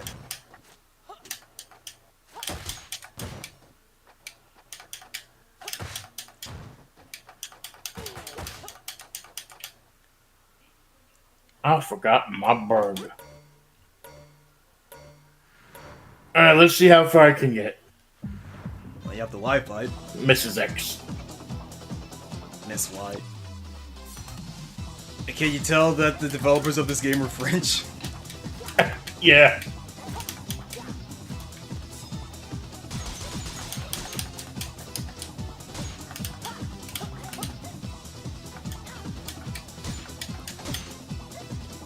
Yeah, Y is really annoying. Yeah, I found her more annoying than X. X is, or Mr. Y. Mrs. Y is like a whole lot worse than Mr. Y. I think Mr. Y is more annoying, honestly. Oh, once you get up close, get to the range of his gun, he's nothing. Yeah, but the problem is that he has he just armors through everything and then backs away and then shoots. It's really annoying. Because the thing about Miss Y, is that what I found that what works for me is that I kind of like dance outside of range, and then I let her attack into my range. Like, yeah, I bait her with jumps basically a lot of the times.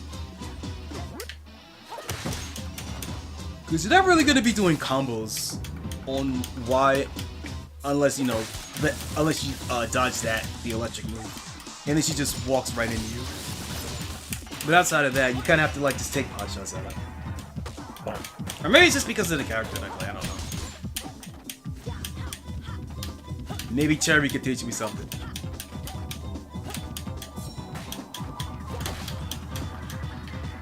Well, the Superman punch is not the wrong ass. Of course, it's the old standard trope: if all else fails in a beat 'em up, use the jumping attack.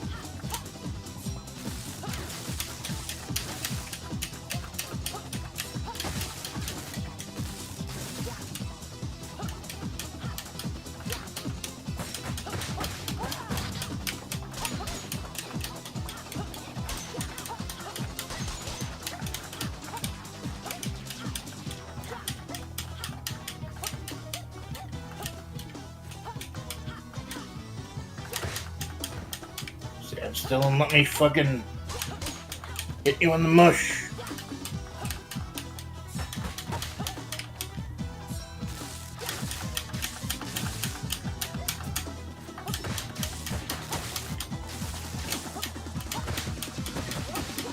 Oh.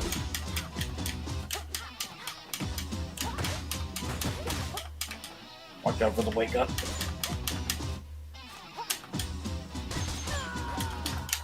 I got distracted going for that shit. You got pretty flawed. I came so close. You want any assists? Extra lives or stars or anything? Nah.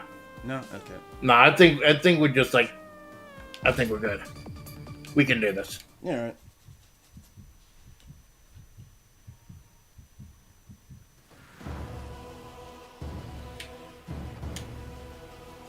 I got so close. But then there's the final boss. Yeah, the double fight, yeah.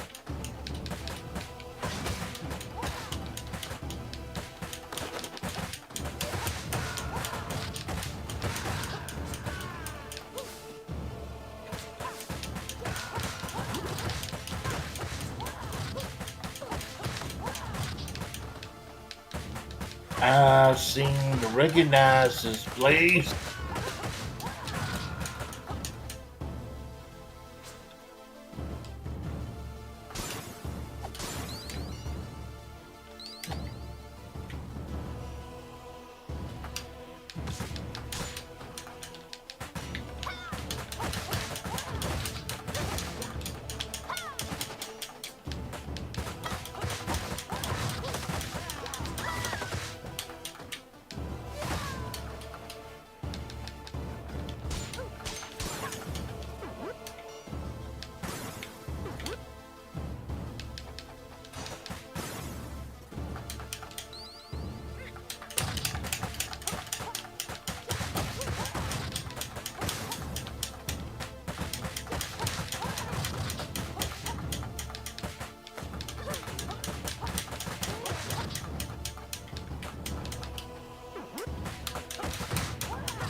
So far, so good. Try this again. No, we didn't have trouble until we got inside the castle.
D signal. D signal nuts.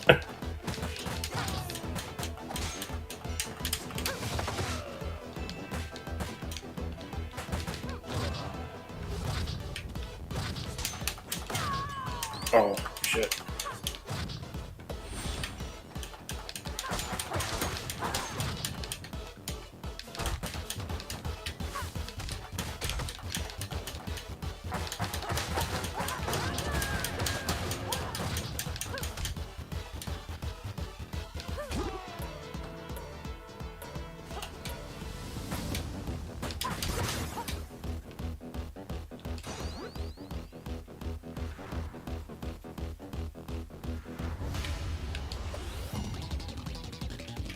Try to catch him. Oh.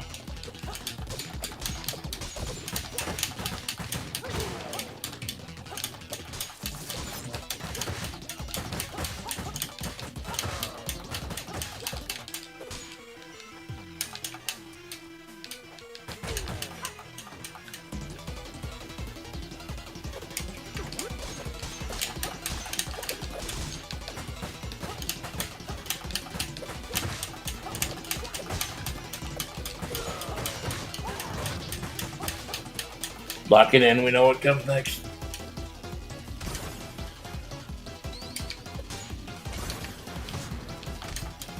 A whole bunch of large men, like this is the heart attack grill.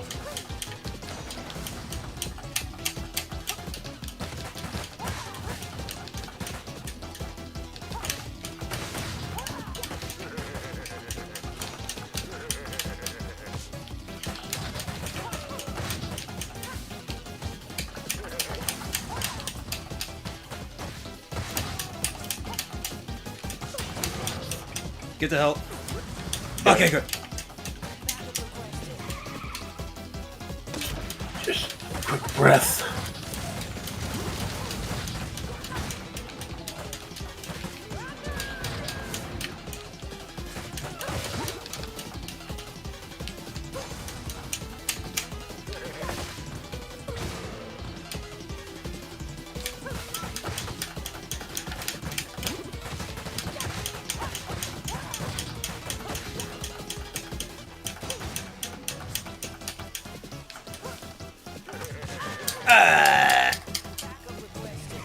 Alright, just hang back. Okay.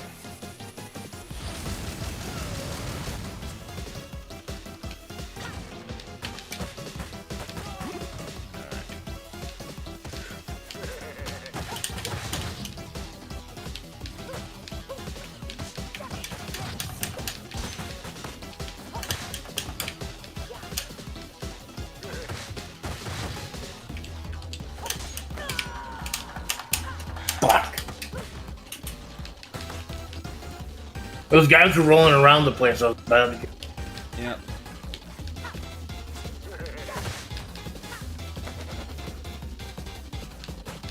Oh, you got further than...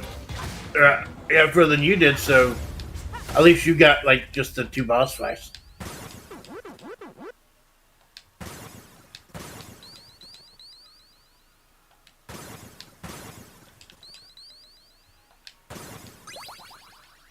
Oh, nice!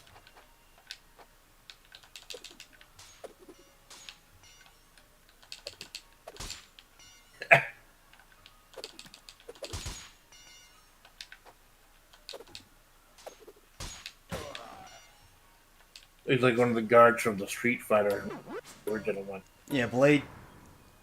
Yeah. Bison Trooper or whatever.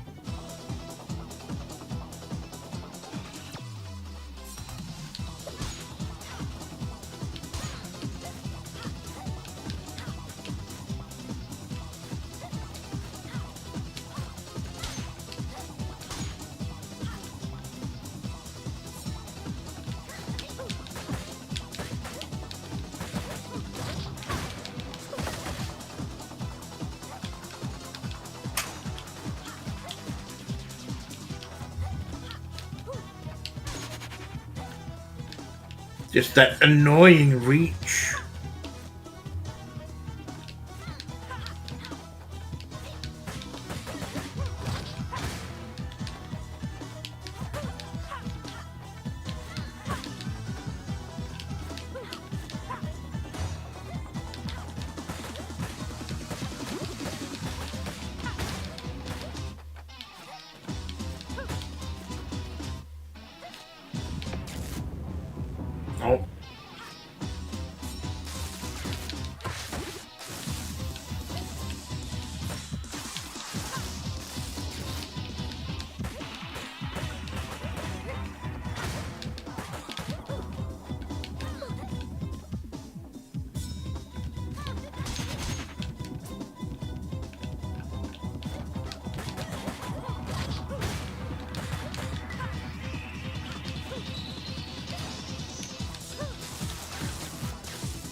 Holy crap! If anybody the one to do it, man, I know.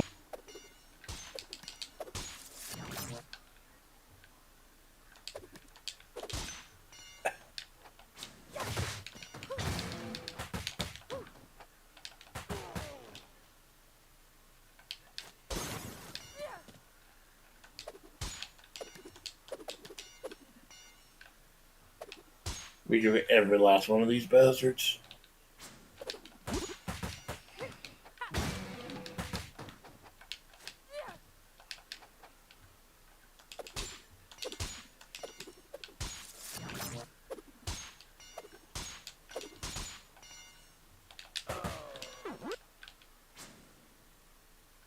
There we go, Minato with the hard carry.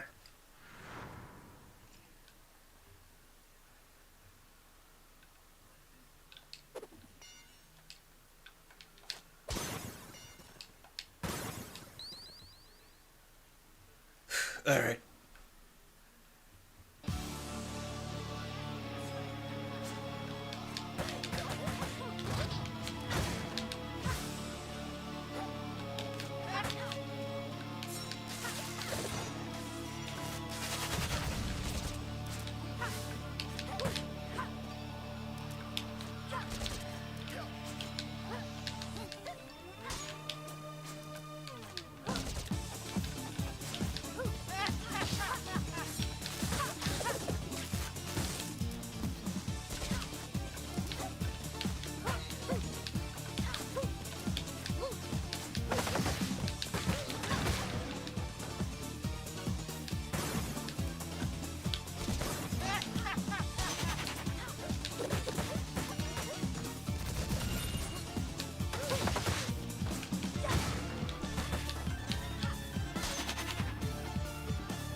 There it is. All right.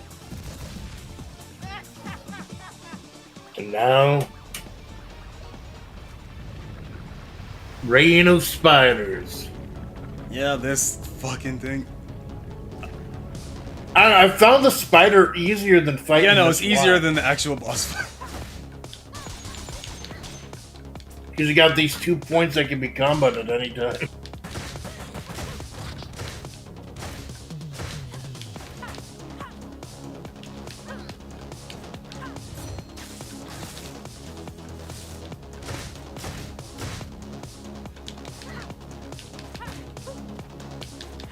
This is the wrong character for this.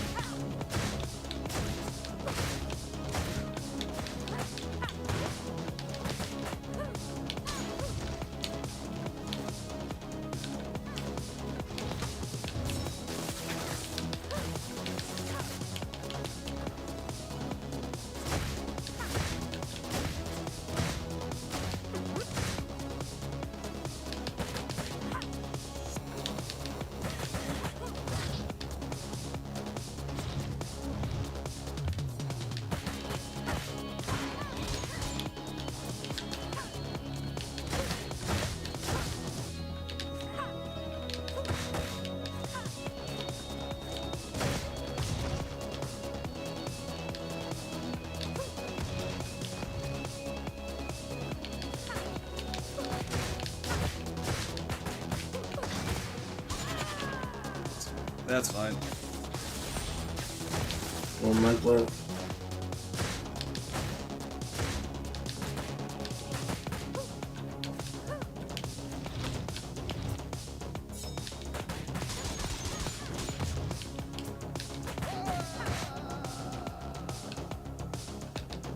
Yeah, that's what I like. Like, you kill off the spider and then the other one just jumps on the spider.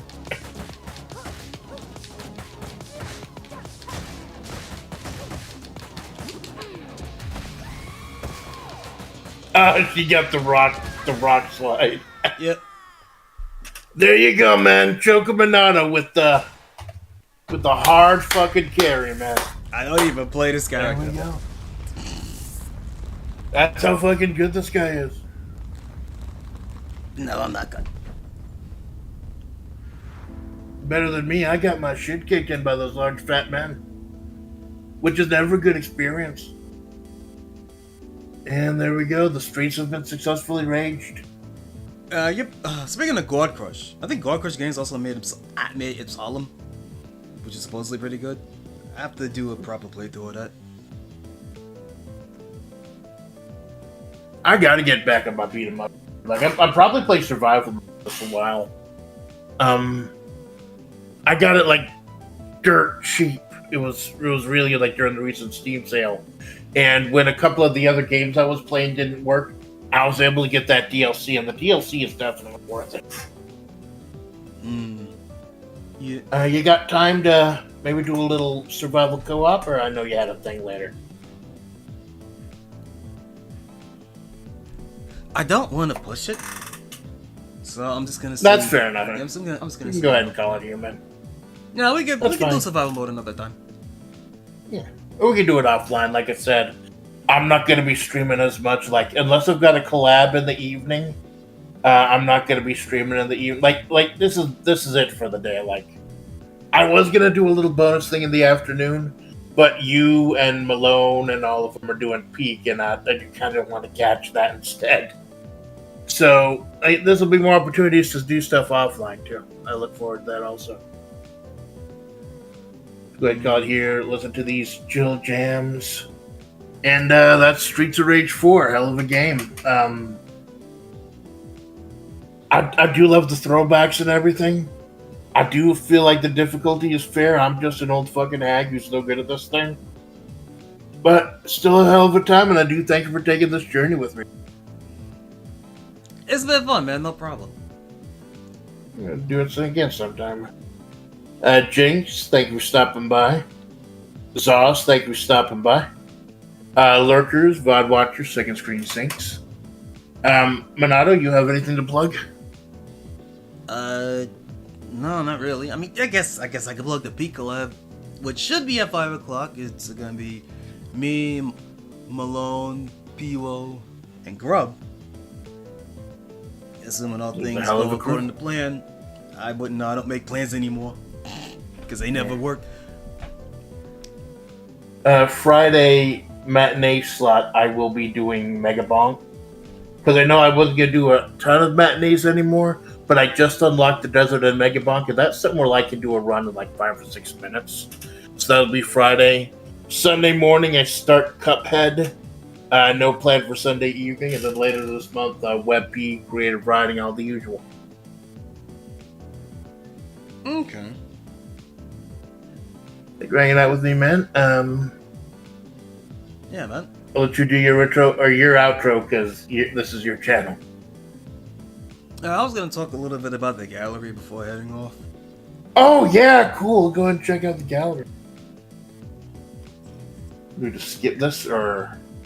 I'll let it play out. I like this song. Yeah, it got some amazing tracks. I know Streets of Rage, more than a lot of things, it's known for its amazing music. I think music in this game is. I feel like the dynamic music actually works as a negative, because it's like, oh, I like this song, but only this specific part of the song that plays during this segment, right, and not the song as a whole. Although the official soundtrack release does make them into like whole songs, but I feel like if the music wasn't dynamic and they were just a good song all the way through, I'd like the soundtrack more. But some of the songs I think are like some of the best in the series, but overall, I find like a lot of songs is kind of like bland because they kind of have to be because it wants the music to play during the big pop. So it's like I get it, but I don't. You can kind of tell which songs were composed by the guys too, like the early ones and the ones at the end. Yeah, because they're like regular songs. Right. Except Art Gallery. Art Gallery was maybe one of the new guys, and that's a real good one. I like the song for the Art Gallery. Because I do love all the nods to the original. They bury even more in the survival mode.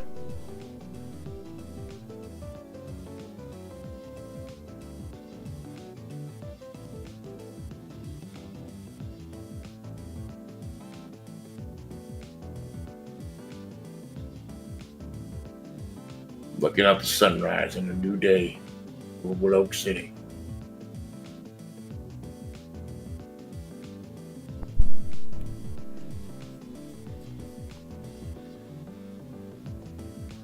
That's the homage to the SOR3 ending. Yeah. Thank you for playing Street Rage 4. You're welcome. And then Sega would do nothing with this IP ever again. I lost on my score because I died. There we go. That's only fair. Okay, so that was my call. I don't have to leave just yet, but I'll have to leave soon. But before I do that, that's cool, man. That's totally cool, man. I understand. I was gonna take a quick look at the gallery for a little bit and just take notice of a couple of things. Right. We'll go ahead and close out on my end then. Okay. Character info, alright, that's all here. Because my phone seems to be a few seconds behind. You want me to share my screen on Discord? No, I'll just pull up the YouTube. Oh, okay. Since now, since I'm not playing the game right now, I can go ahead and just pull it up. Watch it in real time. Right. Oh shit, I forgot to take down the placeholder.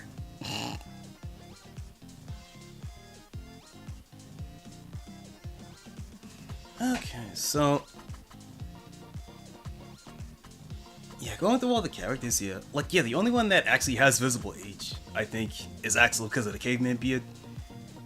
And one thing I do appreciate a little bit is that, as opposed to the late 80s look that Axel had throughout the original trilogy, they really do try to give Axel my 90s look here. With the denim jacket and the shirt tied around the waist. Nice touches. Although I would have preferred one instead of both. Either the shirt around the waist or the jacket rather than both. I think it makes makes his visual design a little bit messy to me. Caveman beard took a while to grow on me, but I do kind of like it now. Yeah.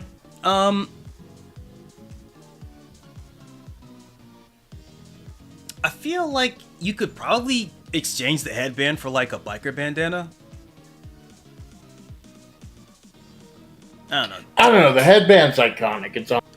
I mean, the biker bandana isn't that different. I mean, you still have it like a folded bandana. It's just less of a martial arts headband and more of a because he looks more like a biker in this one. Well, kind of like a grunge. Right. Actually, no, he looks more grunge in this, actually. Right. And the headband actually just looks out of place compared to the rest of the outfit. I get that it has to be there because it's part of his visual design, but that's why I said you could probably exchange it for a biker bandana because it keeps the idea, but it gives this outfit more of a cohesion. Right. Blaze looks good. And that beard does make him look like a guy who went to live in the wilderness. Yeah, the caveman beard, yep. And Blaze looks fine. Has large hoop earrings for some reason. Like I said, something about Blaze just makes her look Latina to me. Something about the earrings, the hair, the skirt. Just something about it. I like the jacket. I've always liked Blaze with the jacket on from Streets of Rage 1. I'm glad they brought the jacket back, even though this jacket is very specifically going back to Streets of Rage 3 ending cutscene. Although it still looks like a police jacket, despite the fact that she never got back into the force. Despite the fact she's not a police officer anymore, so it's could it make it more like a, I mean, there's some concept art that gives her like an off-shoulder jacket, and they're like, nah, that I prefer the one we have here, but I just wish it had a, I guess it's meant to be a biker jacket, actually. But I don't know, I see this and I think of the police jacket, especially with like the yellow accents on it, which is like, I don't quite like the yellow accents on the gloves. I get why it's there, because like she wears like, in Streets of Rage 2, she wears like the gold bangles, and it's like, well, you don't want to give her the bangles, but you want to give her like this the same yellow stripe to kind of symbolize that. So it's like, right. I don't know. I mean, she has the big fuck off earrings, so I don't think that the jewelry. I don't know. I don't know. Maybe just has something to try to show it, like with her age, like they're trying to do like how far in the future this game is. Yeah, but again, like the only character that really looks all that different is Axel though. Cherry Hunter, what a name, huh? I don't like aspect design. I get it, it's punkish. I personally would not have gone with this as a character, but it's fine. The only thing I don't really like is better her than fucking Skate. Oh, I like Skate was just annoying. I like Skate, and Cherry in this game is pretty much the Skate function. She's the character that can run. She has all this air shit, which is what Skate did. So in gameplay-wise, she's basically a follow-up on what Skate could do, and I think that's fine. Outside of like the yellow shirt, like outside of like the color of the shirt, the color of the dreads, and like the arm wraps, it's kind of a generic, like kind of generic punk rock design that I would expect from an actual mook that you beat up rather than a main character. There's something I don't know, the gradient hair is kind of stylish with the thick dreads and everything. I don't like the gradient. I think the gradient looks bad. Like, I feel like it's supposed to be like, oh yeah, no, the roots of her hair are black, and she has like red dyed tips, but they didn't actually have the art be that way, so it's just like this out of place gradient in her hair. I don't like it. Yeah, it looks like a post processing effect. Better.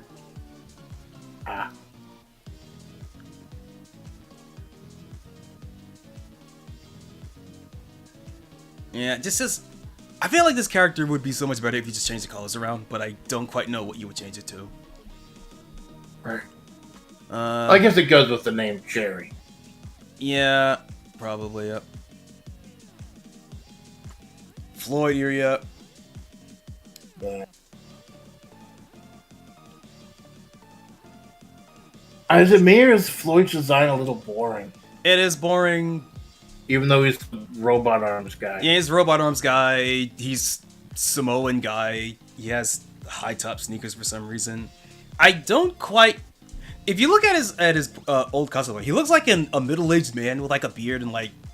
Yeah, with the big mustache. I like that version of Floyd. Yeah, I like that version. He looks like a Floyd. Yeah, I just don't understand. They changed his name too. I think his name was Floyd Harper, and they changed it to Floyd Area. I don't know. It feels. I'm not going to say it feels like a diversity hire, but I feel like they wanted to. They were in the middle of making another character, and it's like, oh, we don't have enough time to do it, so we'll just turn it into this guy. And it's like, I don't quite know what his deal is. Now he works with Dr. Zan, but like, it's like, but you can't give him a lab coat because then you can't show off the tattoo. So it's like. I would have much rather preferred if Floyd was wearing like a lab coat or something to show like his whole science thing going, like to show the whole science part of his aspect of his character. Because without it just kind of feels like something that was just kind of like thrown in at last minute to explain the robot arms. You know what I mean? It's kind of like a generic martial artist. Robot arms. Yeah, he's just generic guy, but with robot arms, and it's like he somehow has less going on, or rather less appeal than Jax, which is also just kind of like. Big brawler shirtless guy with robot arms, but somehow Jax just makes it work for him and this guy doesn't, and I don't quite understand why. Adam, my boy. Classic. The classic trilogy. Of course, they make you work to unlock him. Yeah, you get him through the game. I like a lot of aspects of the design. I don't like the suspenders. I don't like the polo. I honestly would have preferred, because if you look closely at his Streets of Rage Monster, he's wearing like leather pants with his boots. That has nothing to do with anything. I just think that looks cool. I would have, like it says he's an agent. I kind of wish that he would look more, he had more like of a Men in Black kind of look with like a full suit. I think that would be a better. I think that'd be a better look for this guy, or like either that or like to follow up on like the Streets of Rage 3 where he's like working with the police. Like full on riot gear, like a SWAT cop or something. This one just feels like golfing on the weekends, but he also has shin guards for front because he's a martial artist guy. This is gonna sound weird, but I'm wondering if maybe the suspenders are kind of a way to show that he's getting older too. Maybe. I don't know. I mean, he's shredded as fuck, so I don't think age is that much of a... is gonna matter too much to this guy. Right, so they had to show other ways to show the age. No, he just kind of looks like just dad golfing on the weekends kind of look. Yeah. I'm just saying, for the grand return of this guy, I think you could do better than Apollo, you know? Fair enough. Shiva looks fine. I would have preferred if his generic light dragon martial artist type. Yeah, I would have preferred if his wristbands were a different color. I don't like the half on, half off shirt. I don't like the rope belt. Like, everything they changed about his character are things that I don't like. Not to say that they're bad. I don't think that they're bad. I just don't quite like him. I would have preferred a more ambitious redesign for the character. Because it just looks like... Also, really weird that Streets of Rage 2 Shiva isn't on here for some reason. Yeah. I don't know what that's about. Was he playable in 2? That might be it. No, he was not. That's probably it. I mean, yeah, that's probably it, but like, he was still in the game. You fight him. We fought him in the arcade ladder. Right. And I prefer, like, yeah, no, have Streets of Rage 2 version to show the growth of the design. If you could even show Hakuo from Streets of Rage 1, because there's a specific version of the martial arts of Streets of Rage 1 that has, like, the black and red outfit that would later become Shiva. I would much rather show that as the growth of the design rather than, like, well, just the ones that he's playable in. Estelle looks pretty cool. I don't like the hair. That's pretty much it. Yeah. Yeah, the weird shave, the side shave. That I guess it's like a modern thing. Like you see a lot of. Yeah, it's a very modern thing. Like this was not a '90s thing. This is very modern. Yeah. And again, yeah, nobody had this kind of hair in the '90s. Like maybe if you were like super big into punk rock at the time, you would be. But again, grunge was the big thing of the '90s. Well, of the late '90s, early '90s, it was like a lot of like UK dance music. Okay. In terms of like things that were the most popular. And for it, honestly, I'm kind of, I'm actually kind of surprised there isn't like a raver character, considering the aesthetic and the music of this game. Like they didn't make the DJ guy from Stage 10 or whatever a playable character. Yeah, I don't know what the hell they're doing with that. Skate. I like Skate. I also noticed they did not actually use his name. Because his name is Sammy Hunter, except in the English version of the game where his name is Eddie Hunter. But they both call him Skate, because that's his nickname. And I noticed that this one doesn't actually use either name. So I don't know what that's about. Max looks exactly the same. Got some scars, got some gray. Looks good. Again, would have preferred a more drastic redesign if you're going to give me the Streets of Rage 2 version of the character anyway, but I get it. You don't want to change the character too much, but I get it. At least, like, I don't know. It's fine. Because it's supposed to be a surprise when you come across him during the arcade. Yeah. Scars look cool, though. Like, you could have even just given him the jacket that he wears in Streets of Rage 3. Like, just give him the jacket. Cool jackets are cool. And Dr. Zan, that never shows up. Bald-headed metal art. It'd have been cool to have Dr. Zan come back there. Yeah, that's an interesting design. This chrome dome, skinny guy with the metal arms, like Dr. Boskanovich, if he actually lifted. I kind of like him. Yeah, I feel like Zan is just here. Actually, I don't, because obviously Floyd was here to replace Zan, right? As the cyborg, right. As the cyborg guy. But Zan only gets mentioned offhand, like, oh yeah, no, Zan built Floyd's arms, and that's it.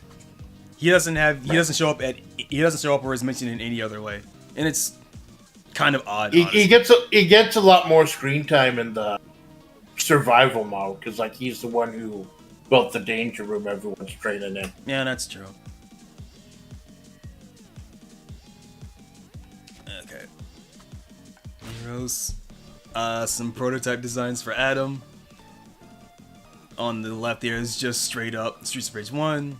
A little bit of style. They can't crew cut, put the shave on it. It's good luck. Experiment with jackets and vests. Also, I will say this. I do appreciate that they are trying to stick to the time frame, because that on the right here, the super long sleeveless vest, that is very early 2000s, late 90s thing going on. So I appreciate that, even if it was never finalized. Yeah, like that's that's so early 2000s, dude. I'm glad it's not his actual outfit, but I am glad that it was on the table. Yeah, they stick to the script a little bit closer. Yep. Although I will say, I don't like either of these designs either for like bringing Axel back. So it's like, the one that we got is the best one of all the concept art. Right. But I also feel like you could have kept going for like maybe a couple of months. I don't know. We gotta make him recognizable. Yeah. Yep. Cool art. Axel. This one's almost finalized because the jacket was plaid and he doesn't have the shirt around his waist. His jeans aren't torn up. Right. His gloves look more like the ones in SOR2 where they go up in the middle of his forearm. Full jacket on the white run. I don't like that. Prototype Axel. I can get rid of this. Didn't they just... Yeah, they decided on the denim jacket pretty early, actually. And I noticed... I'm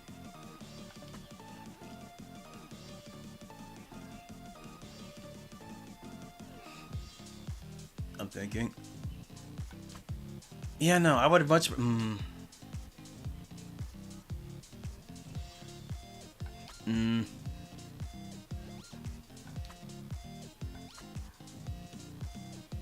No, I still don't like it. That's cool, like though. Shirtless Axel. Yeah, you do get the sense looking at him that he has been through some shit. Yeah, he's been through shit. I like that. I still like that.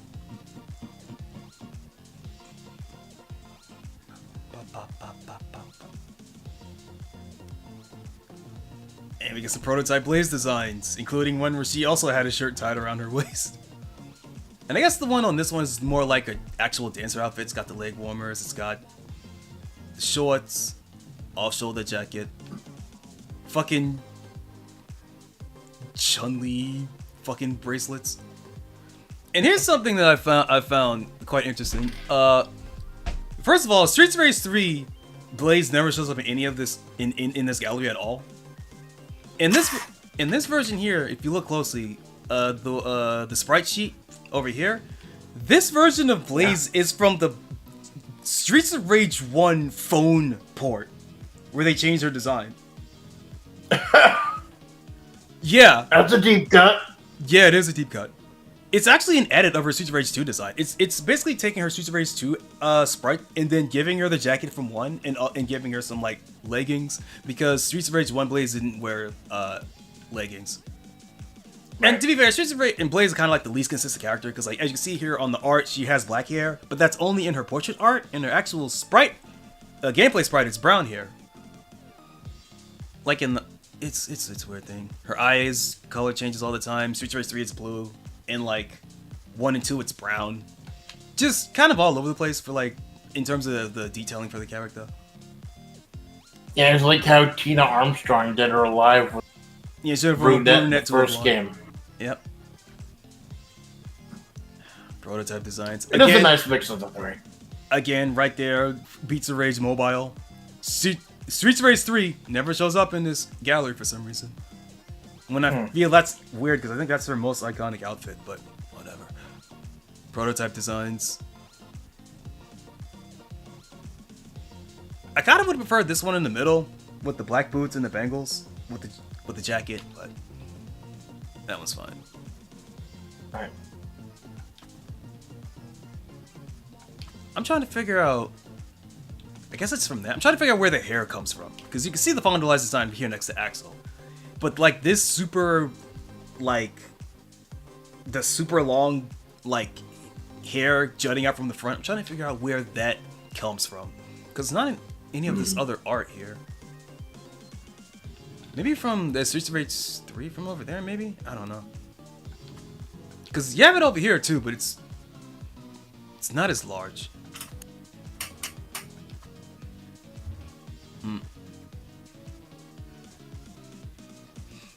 Also, I like the coloring of these early designs more because her skirt looks like it's made out of leather, like it's really shiny. Right.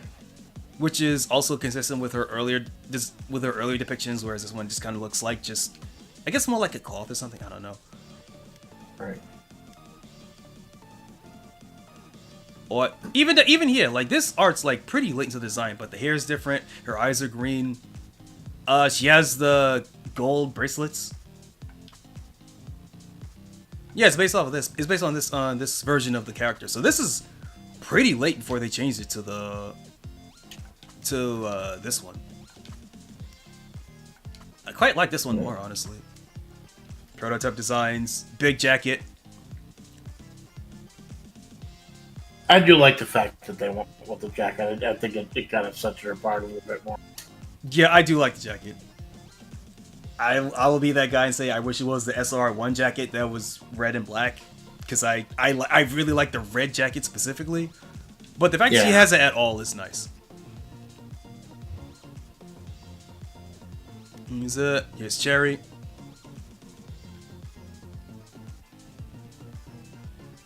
So we have 90s gangster Cherry with 2 wallet chains. Oh yeah, despite the fact that in the ending art she has a wallet chain, it's not actually in her sprite. So they got rid of that like really late into development, because a lot of her prototype art has the wallet chain. She's got, I didn't know. She's got the gold chain, she's got the big shades, basketball jersey. I'm not gonna lie, I kind of like that design more, but I feel like, because this design is actually maybe they felt like this was a bit too similar to Skate because he also wears a jersey, or maybe I thought it was stereotypical. Right. I don't know what the deal is. This one's pretty close to the one that we got finalized. Wallet chain isn't there, necklace isn't there, but this is about it. And then we get this one, where her clothes are more like black. Like, or more like uniform, like kind of like on the darker side, but also her guitar is just bright fucking red. Right. And we got this one, which is pretty close to the one we got. Except this one doesn't have the undershirt, so you get to see how fucking massive her tits are. Like, yeah, like this. Look how fucking fat her fucking tits are. Holy shit. And again, wallet chain, pretty close to the finalized design, but it's not there yet. Wallet chain isn't there. Her bra isn't there. And this is the actual finalized design that doesn't have, that still has the wallet chain in it. So that was like a really late edition. Also, like the strap, the guitar strap was a different color. It was fucking turquoise for some reason. Yeah, I think that's in the next one. And here we got Floyd. I like this Floyd. I bet I like it a lot better than the generic Marvel shit we got. Yeah, he looks like a man that's he looks like a war vet. I get like war vet from this guy. And it's like, I think his story is that like he lost his arms in a construction accident. This guy looks more like a construction guy than what we ended up getting. Yeah, this is a much better design for that backstory. Yeah. I even like how the arms look. They look like not only the colors, but like it looks like kind of old, kind of rustic. Yeah. Yeah, I really like the designs for this. The shoes are still whatever. But yeah, this is a much better design. And then they started changing design. It's got the shirt. They tried to keep the shirt. Button-down shirt. I'm trying to look at this. Now the arms are a bit wider, but they're about the same design. He's got a shitty mohawk for some reason. And this one is basically the one that we got. Right. Again, I much rather prefer this one, but Yeah, like you I can do even like the older one. yeah, it's so much better. And then there's Max on the right, yeah. And then you have this character, this rollerblading character, that has It's like a cherry skate hybrid. Yeah, and also those knee pads are from Sonic. I forget. I think the Carnival Night Zone, the balls. Well, it's a common design. It's anytime you have to. Like those are the bumper designs. Yeah. Cute character. Although I get it. I mean, to be fair, like, what can you do with this character that Skate can't do? It's a little bit redundant in terms of like character concept, but it is a cute character. Right. Reminds me of Radical Edward from Cowboy Yeah, I Bebop. can see it. Yeah, the hair, I see it. And we get this guy.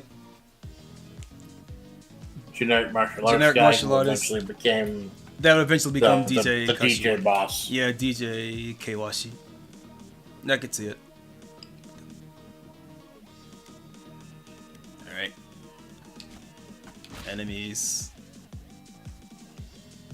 I found this interesting because they even did art for enemies that show up in the. Yeah, they have enemies or art for characters the that don't game. show up.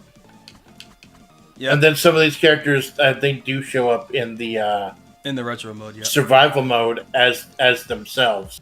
Mm-hmm. Here's Electra, by the way. If you notice, she has a cybernetic hand where the whip comes out of, while the design on the right doesn't. I don't know what that's about. Raven, the biker dudes, and Jack Sawyer. I don't know why he's holding a knife like that. Maybe that's just for scale. I don't know what that's about. It's weird. But this is such a good updated design of Jack, dude. Yeah. I mean, the hair isn't quite right, but because it's meant to look like actual like flames. But outside of that, it's pretty good. All you have to do is like. And there's that Hakuo guy you were talking about. Yeah, Hakuo. Yeah, the martial art grunt from Streets of Rage 1. There is a version that he's wearing black and red to look like Shiva. Hold up a second. Right.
Okay, I got a little bit more time, but not too much.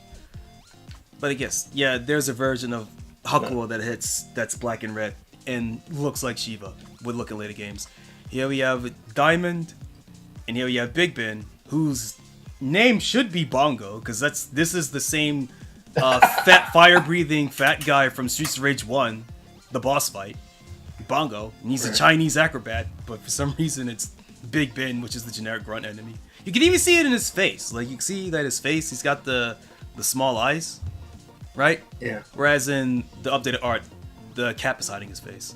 Which I think looks better aesthetic. I think it's a better look, but that's one of those things. And here we have Diamond, right? I'll get to her later. Hakuo from Streets of Rage 2. Now that guy looks kind of like Floyd. I can see like where the inspiration. Yeah, I can see it. Yeah, I see it. Slum. I kind of miss these guys. Slum and Vice. These assholes from Streets of Rage 3 with the fucking skinny jeans. I kind of miss those guys.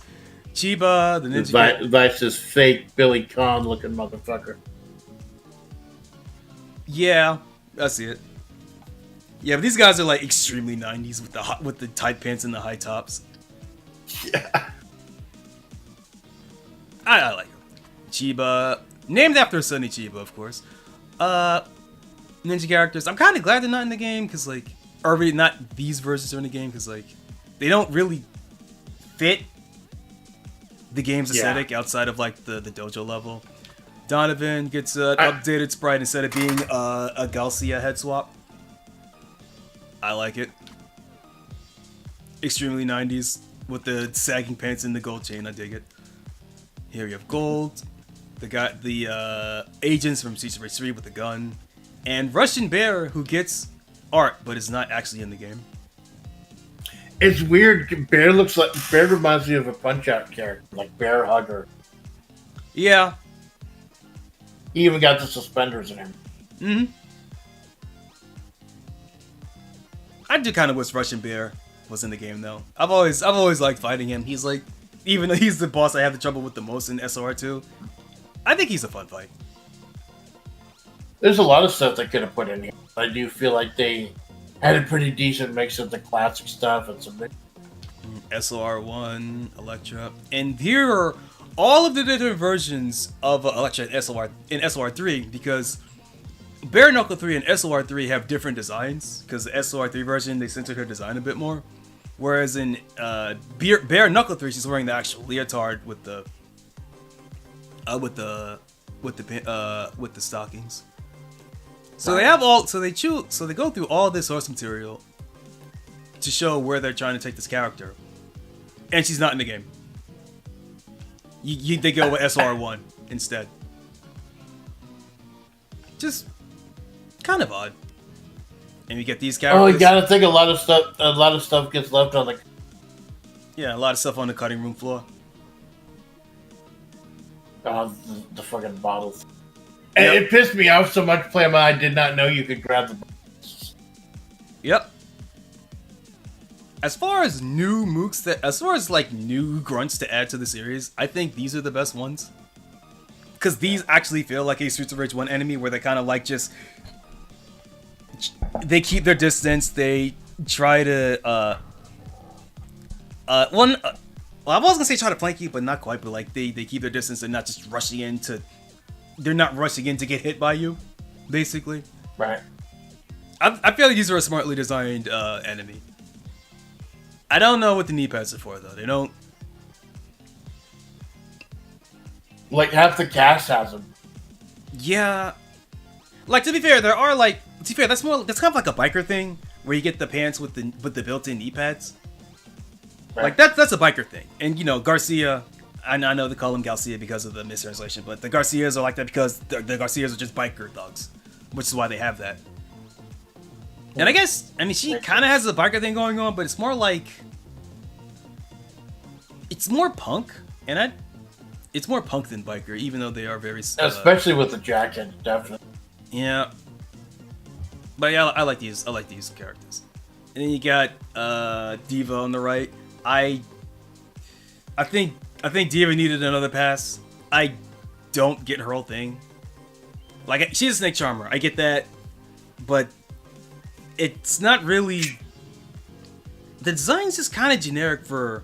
Like, if it was for the snake, I would mistake this for, like, a background NPC. Yeah, she would have looked better if they gave her the hair and the eye makeup on the left. No, I don't even think that would solve it because, like, none of that goes into, like, the tamer thing or, like, I don't know. Like, she's a snake charmer, I get that, but, like, how do you really incorporate that into an outfit, you know? And the answer is that they don't. She's just kind of generic looking, like, I don't know, like, maybe change up the design of the jacket or something, like, I don't know. It's like the snake is the only interesting thing about the character. Right. karate dudes that are very generic. And I didn't see the guy on the right through the whole game. Yeah, the fucking Tokuhiro, the fucking Power Ranger over here. I mean, I don't think that character would fit in this game either, but I wish there was something to the karate guys. They're just woefully generic. And you get these girl, I like the one on the... I like the one in the middle. This one. The fucking Ona Bancho design. Because I like Bancho characters. I don't know. The left design, it's nice, but it looks a little bit too busy. Like they're trying to it's too many, put too much stuff on it it's once. too many different things. It looks like it looks like it looks like a musician kind of thing. Like you'd find her at a concert. Right. And it's like I have no I mean he's under enemy, so like apparently this could have been like a boss or a mini boss or something. It's like yeah, and there's too many different things going on. You have like the torn up jacket that kind of looks like a martial arts gi, but also is a trench coat.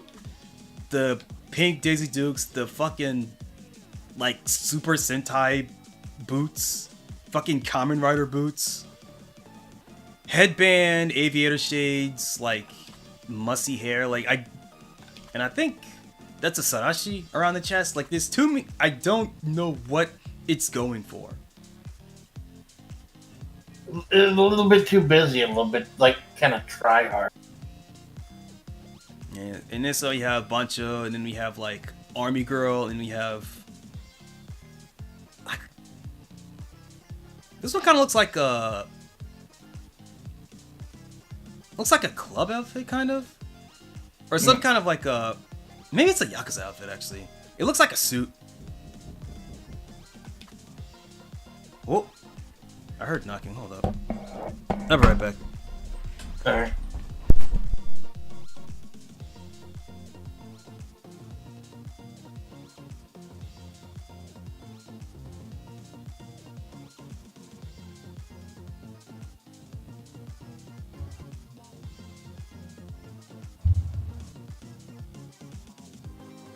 I think the stream is a little bit behind, so I just pulled up the game so I can.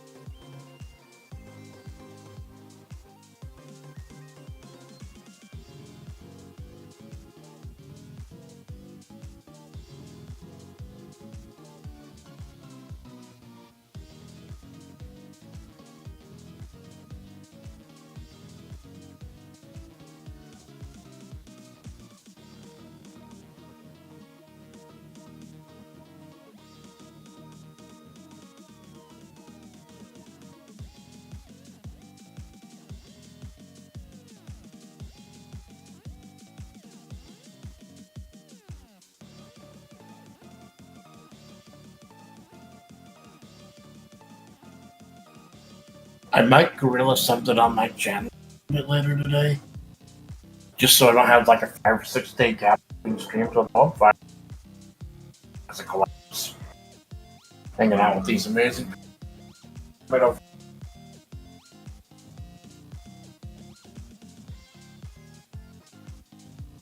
want to do something about the cheese violence. Got a whole bunch of hits on Twitter talking about cheese violence.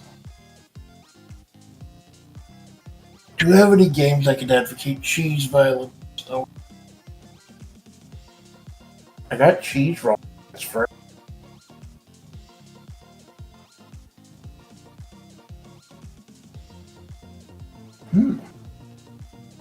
I have to see if cheese rolling. Can I play that with the camera? Okay, I'm back. Welcome back. I'm just mulling over stream. Nice. Okay. And now we got.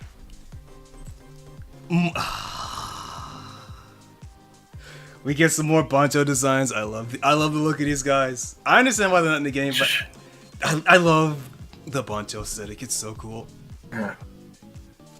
The hair that should be structured.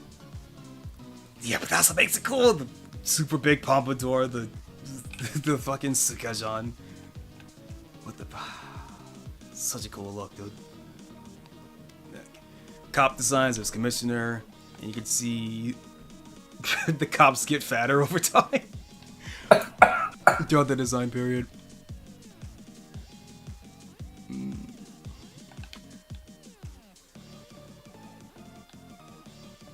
I remember there was something I wanted to say about the Commissioner when we got to the boss, when we got to the fight, but I don't remember what it was, so whatever.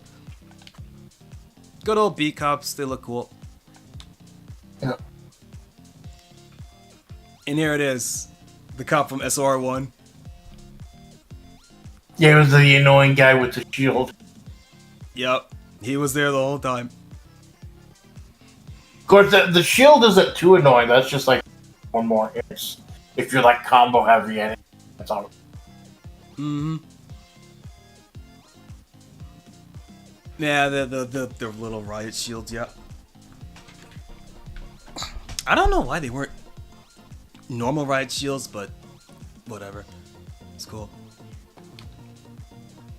Yeah, and there's like describing what these characters will do. They're pretty accurate, all things considered. Not the snake grub though. That one never made it. But the rest of these are. Yeah, it almost looks like Diva was going to be playable.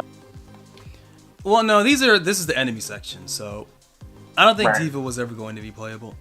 But it's like, well, we're making a new character. We have to decide how they're going to play, right? This prick.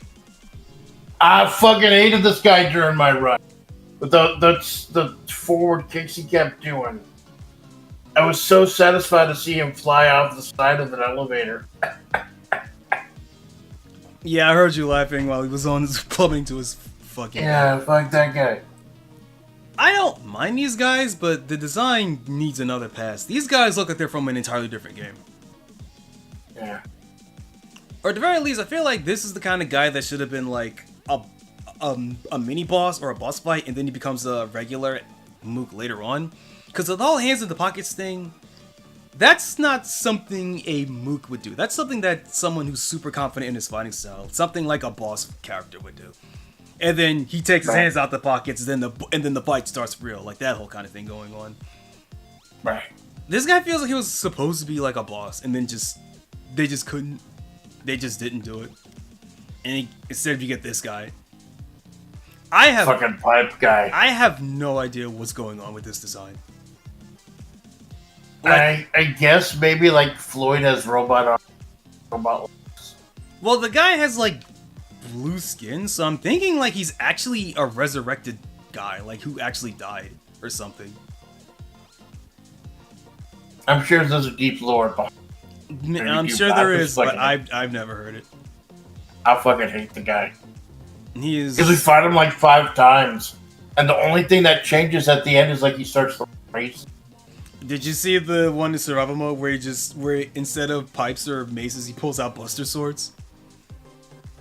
I don't think I've gotten that far. Right. Now you got these girls. Again, I would much rather have this design because they're clearly meant to look like these guys from SOR 2. But I'm like, if you're not gonna have those guys in the game, don't put in these girls that dress the same but have a different moveset. Just give them their own unique design. And I would have preferred this one instead. That's my logic on it. I think maybe they're supposed to be members of the same gang. That's what. Yeah, but when you're, maybe. But my issue becomes that.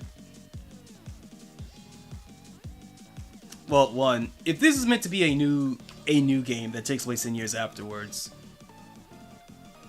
why do they still have like these super 80s like comedy heel tiger print pants? Because it was the style at the... Not in the 90s, it wasn't. In 80s, yeah, sure, but 90s, nah, that was not the design. Because 4 is supposed to take place, right? The 4 takes place 10 How- years how- after 3. Ah.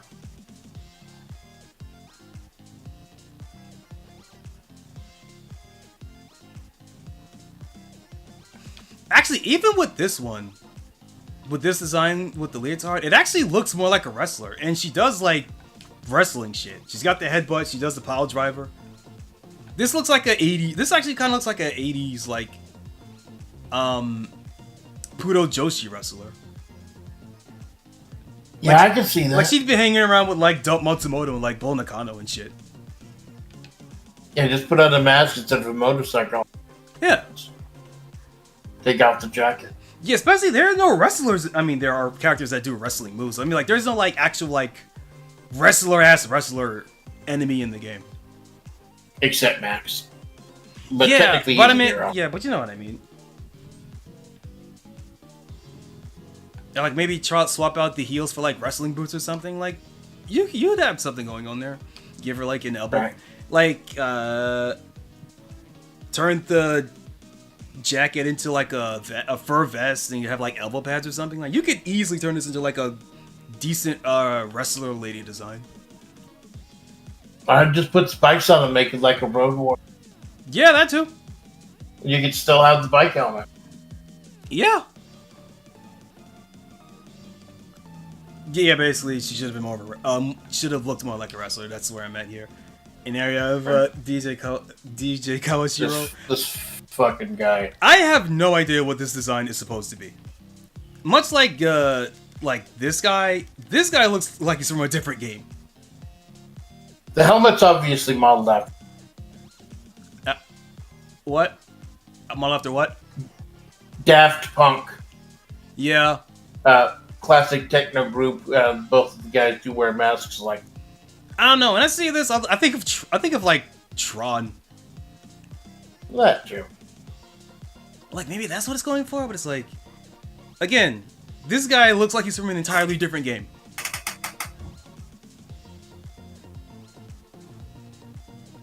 I don't get it.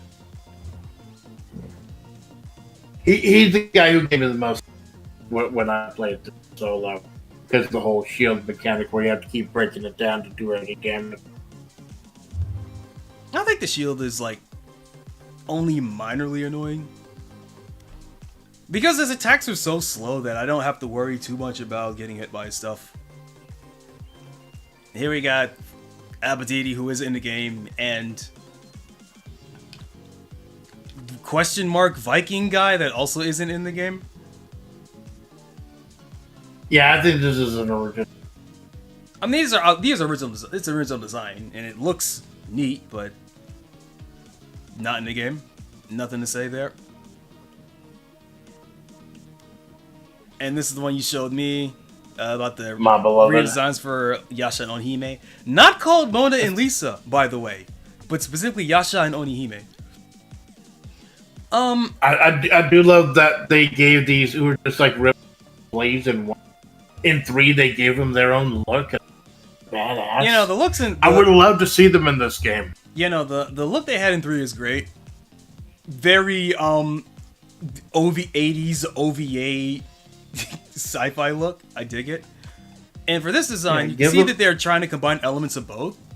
It's like they're wearing the jackets from SR1, but have the suits underneath, but also leg warmers and high tops. It's... Yeah, give us this instead of fucking Diva. I mean, yeah. I'm not gonna say no to that. I want to see what the colors would be, though. Because, like, are they gonna be wearing, like, the black suits, but, like, the jackets will be green? Because they were wearing the green jackets in SOR1. That's what my brain goes. Right. Yeah, but these are good designs. I kind of wish that they were more individualistic. Like, if there was, like, one element that was unique to each character. Like, maybe one of them gets the headband and one of them gets the... I don't know, the bracelets or something. Just, like, Right. something that slightly differentiates the two. You know, being twins is kind of their whole mechanic. Yeah. Well, actually, they did actually kind of do it here. One of them is wearing the necklace and one of them isn't. So there's that at least. Right. Is that a necklace? I think so. Are the sprites for them in 3 the exactly same? Because I know you fight them in. Yeah, no, the sprites are exactly mode, the same. You fight them one at a. Ah. Okay, Galcia. I get it. Galcia's funny. It's a funny mistranslation, but his name is supposed to be Garcia, and I kind of wish they would have kept it that way. But whatever, it's fine. Big Ben, who should be. You can see his face here. He actually has the closed eyes. Right. Nora. Looks like Nora. Very detailed on Nora. Yeah. Looks exactly the same.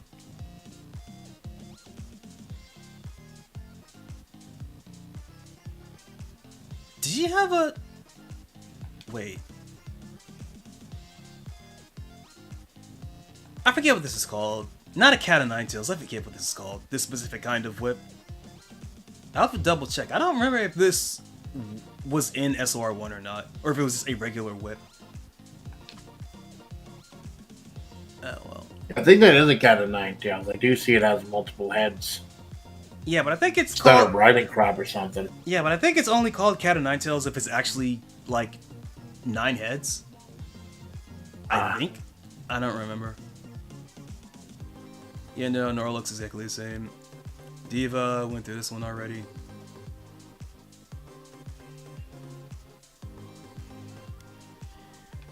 And here we have Diamond, aka Garnet, aka Susie or Ruby or whatever you want to call her. And we see here the 2 designs from the 2 games, from Bare Knuckle 3 and Streets of Rage 3. Where in Bare Knuckle 3, she's like a raver girl, like that sort of thing. Because I don't remember if you first see her in the dance club stage. I want to say it is, but I genuinely don't remember. But in Streets of Rage 3, they changed her design to look more like a back alley fighter kind of look. And for this, they try to combine both elements into... They try to combine both elements. So instead of the skirt, she's got the shorts, right? And her battle stance is more like SOR 3 rather than Bare Knuckle 3. She has the combat It's like boots. 3 without the undershirt. I mean, slight differences, right? In SOR 3, she's wearing, like, shorts and leggings. Whereas she's wearing an actual, like, mini skirt in Bare Knuckle 3. So it's like the... And she's wearing heels in Bare Knuckle 3, but she's wearing combat boots in Streets of Rage 3, so it's like they're trying to combine both elements into make a composite. Right. It's probably the best if you're doing something like this, a project like this. I don't know, I feel like for something like this, you could easily split these into 2 different characters. But that's me specifically. I'd rather just have 2 versions of this character that's one of each. Or right. Do something like... I mean, if you wanted to put in the extra effort, be like, oh, you fight the one on the left in the dance stage, and then in every stage after that, when you're fighting like warehouse and shit, she's wearing the outfit on the right because she changed clothes. But that's that's a bit that too makes too much sense. I don't know where the scar came from. I don't know where the scar came from. I guess to make her look more tough, I guess? I don't know. Yeah. Because it's Mr. X. Yeah, maybe, yeah. And now we have Mr. Y. Bleh. Yeah, the final And then eyes. why are you shooting a cannon in the middle of a plane? It's fucking dumbass. I mean, the plane still worked fine even after getting a rocket shot. After having a rocket fired in its interior, so. Obviously, the version that we got is the best one. I don't know what the hell's going on with this.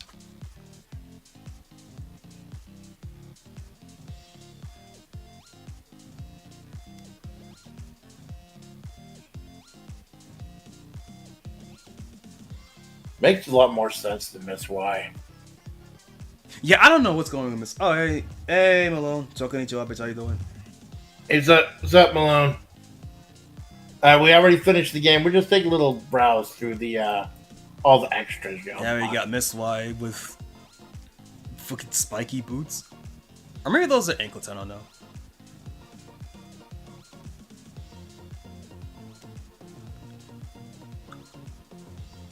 Again, can you tell that the developer of this game is French? Yeah. I mean, had to work in a woman with an EP in there somewhere. I mean, it's not a bad design. It's slightly out of pace, but I kind of get it because like Mr. Y wears white and she wears black. Like I get that part of it. I do think it's weird they give her the Chun-Li ankle bracelets in the concept art. Yeah, I don't know what that's about. Bad. And even like the fur boots, like, I mean, yeah, they look cool, but like, they're out of place with how generic the rest of her outfit is. It's just like a one piece, like a short sleeve one piece.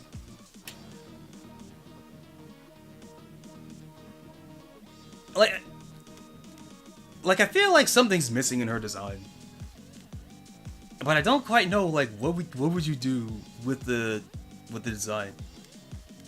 She feels kind of Kingdom Heartsy. I could see that, yeah, but like, maybe give her a fur coat or something, kind of like like Mr. Big's overcoat. Yeah, like a fur coat to match the fur boots. Yeah, I could see that. Or like a.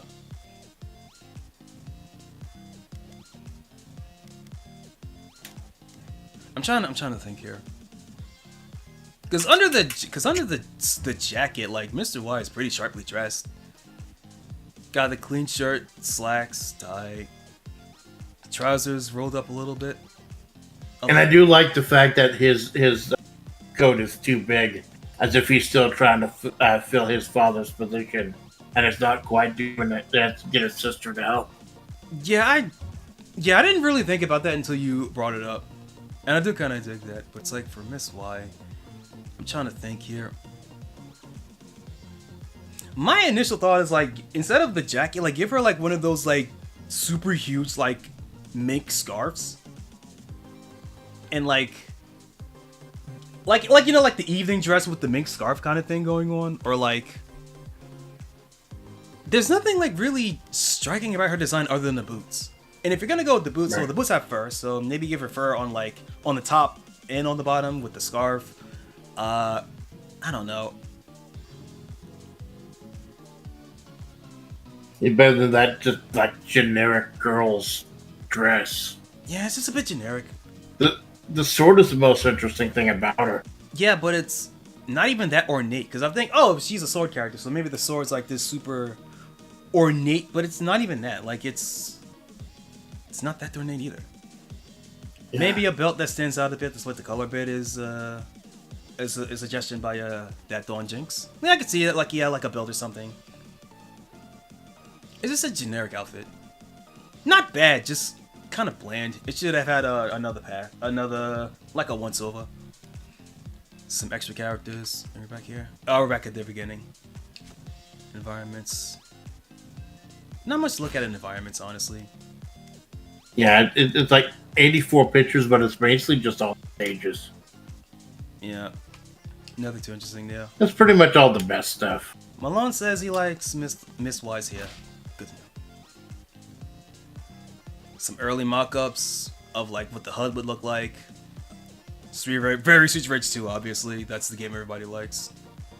Early looks of Garcia here, and Jack Sawyer. This one looking more accurate to the actual sprite, including the vest. Donovan with track pants. So it seems that early on they wanted to give Donovan a different design than basically being a Garcia head swap, and I kind of appreciate that. And the HUD looks a lot more like the original games in this one. Yeah, it really does. Honestly, the only thing I don't like about the HUD is I think the health bars are too narrow. I kind of wish they were like they were a bit wider. I like it when games have big chunky health bars, but that's more of an aesthetic thing for me, honestly. Yeah, it's just like I know some people just kind of they find it a distraction out of the game. Oh yeah, That's why I know some games they like the heads up disappears completely unless something actively happens that change. It should be maybe plumed out or feathered more, but I like her here. Okay, I see, Malone. We get to see the rage mechanic that thankfully was never implemented in the game. Holy shit. Fucking Blaze is glowing over here. Literally blazing. Yeah. I'm glad you made the joke so I didn't have to. Another mock-up of Garcia over here. This one's a lot cleaner. But, I do like the finalized one that we got the most so far. Again, Abadidi. They're trying to make it literally streets. Yep. And we get to see that the HUD over here, it's closer to what we actually end up having. This timer is awful, though.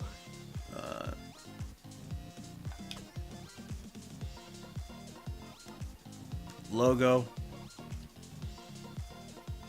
Looks good.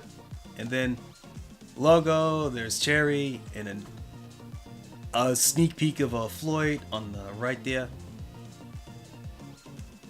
And we get this version. That. Oh yeah, Floyd's over there. But this is the one that has Adam in it. Instead, we got Streets of Mild Irritation. Okay, Jinx, calm down.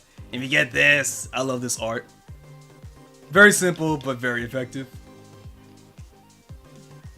Axel with the flame fist and just yellow. Survivor Gallery. I never actually saw these. Okay, so stages, volcanoes. It is very simple. That's fine. I just wanted to see them. Volcano, cool. It's got all this. Like there's more like these would be good wallpapers. Like the Axel one looks like it'd be a great wall. Yeah, I did have the Axel one as my wallpaper for a little bit. Cool. Factory stage. Okay. Oh, there's Particle. So this is I guess this is meant to be the factory where the robots are being made in Streets of Rage 2. I guess that's what this is supposed to be? Okay. Yeah, they put a ton of effort into survival mode. There's a ton of stuff you get this that you don't see in the regular game. And you get this, like the factory area in SR... I think it's SR2 or SR1, because I remember the Crushers. Maybe SR3, actually. Yeah, because that was super industrial, SR3 was. When did Axel grow a beard? 4 takes place 10 years after. And didn't he have, like, stubble in 3 already? No, he didn't. He was clean shaven in 3. Yeah, this takes place 10 years later.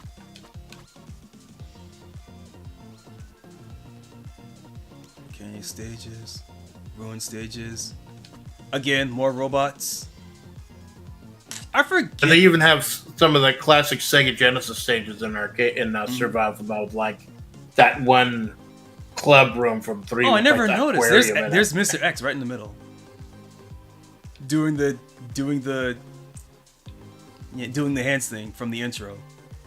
That dude is everywhere. And then you get the 2 robots on the far left and far right. I forget the name of the one on the hopping one. That's cool. Yeah, right there. Yeah, they put so many little touches into it. Oh yeah, and the wall paintings of the characters in the game. There's Mr. and Miss Y, Cherry, Adam, Diva. On the far, there's Garnet. There's DJ Kawashi. Any on the left side? No. Oh, this art looks cool. Oh yeah, for the DLC characters.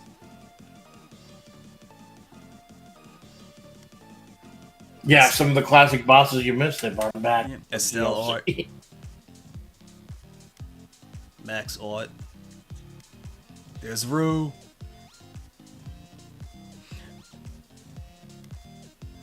Shiva. There's Zan. I'll check to see if he's. I'll double check. Is Rue playable? Yeah, Rue's playable. There's a code to unlock Rue. Oh, there's my phone. Oh, there's a code.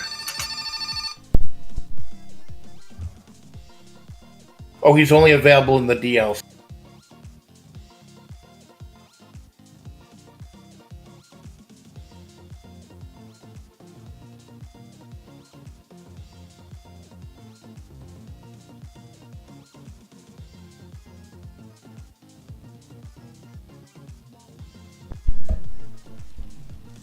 Okay. I know I'm back. I'm gonna have to leave pretty soon. There's Dr. Zan. Right. I'll just say quickly. I'll just say quickly. I looked it up. According to Brave, this may not be right because of that AI shit. The DLC has to be installed on the main title screen. Highlight story mode. Hold up, attack, and start for a few seconds. You've got to complete at least one stage with them to keep them unlocked permanently. Otherwise, you have to repeat the button combination. Yeah, it seems relatively easy, but he is part.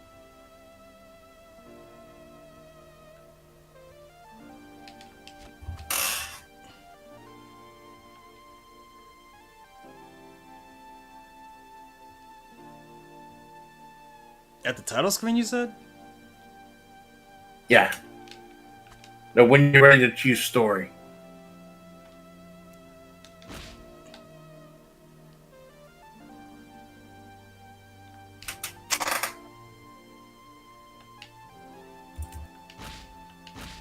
Let me go to an actual website.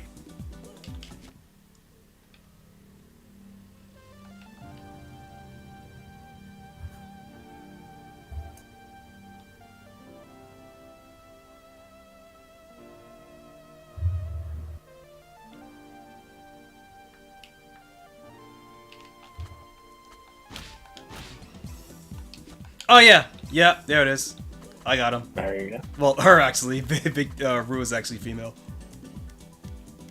In Streets of Rage 4, when selecting alternate colors for Rue, Bruce's color palette will follow the same as Rue when summoned through the Here Comes Bruce.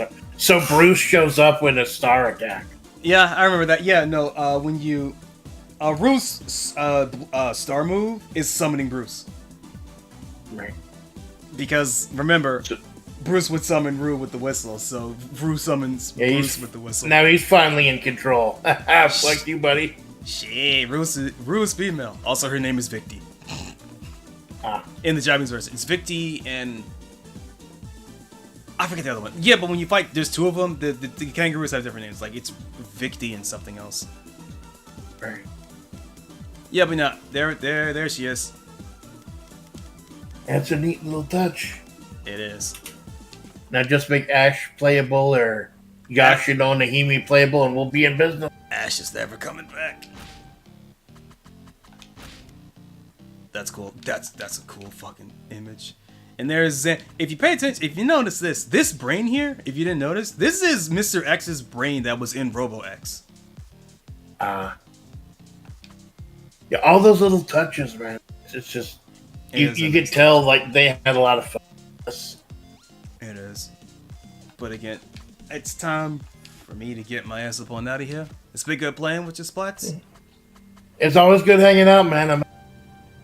Like I said, I'm not going to be streaming nearly as much. Like unless I got a collab in the evening, I'm not. I might do a little mini stream later today, just to lead into you guys, so I don't have like a 6-day gap on line. But other than that, like hopefully this will let me hang out with you guys a little more too. Just kind of working smarter, not harder, and just kind of remembering why I started doing this in the first place. To meet amazing people and help tell their story on this journey that I'm on.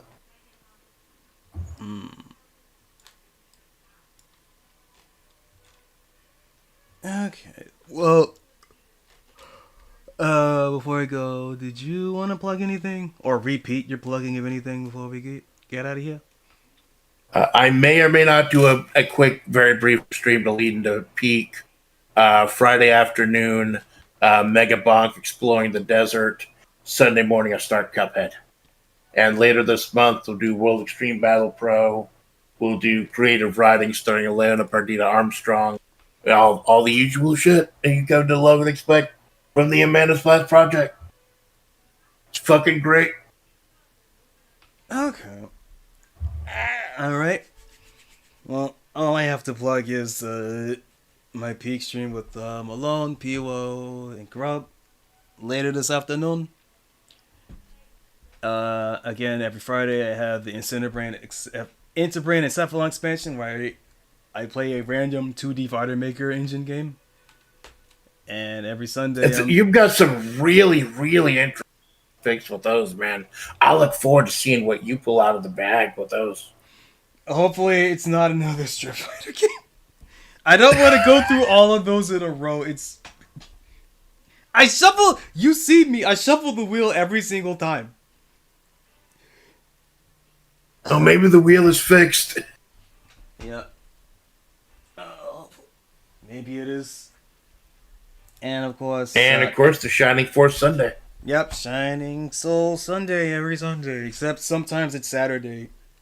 But not this week. It's gonna be a Sunday. Cool.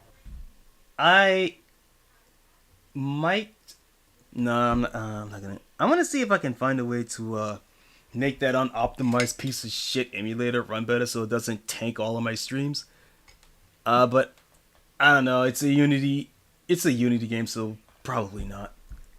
Yeah, I know when I was doing Baroque, I had to tool around with it a little bit, even though I was doing RetroWire, because it was stopping and skipping a little bit. It's just stuff you learn as you go, man. I actually do like the rhythm of Sundays now. Where I'm busting my ass over a long form game, getting pissed off and everything. And as soon as I finish rage quitting, like I can come check out your stream and do my stuff while I chill out. It's perfect. Well, I appreciate it. Although I will tell you, like with Streets of Rage 4, I have been playing Cuphead offline to see if I can. I put in about 3 hours.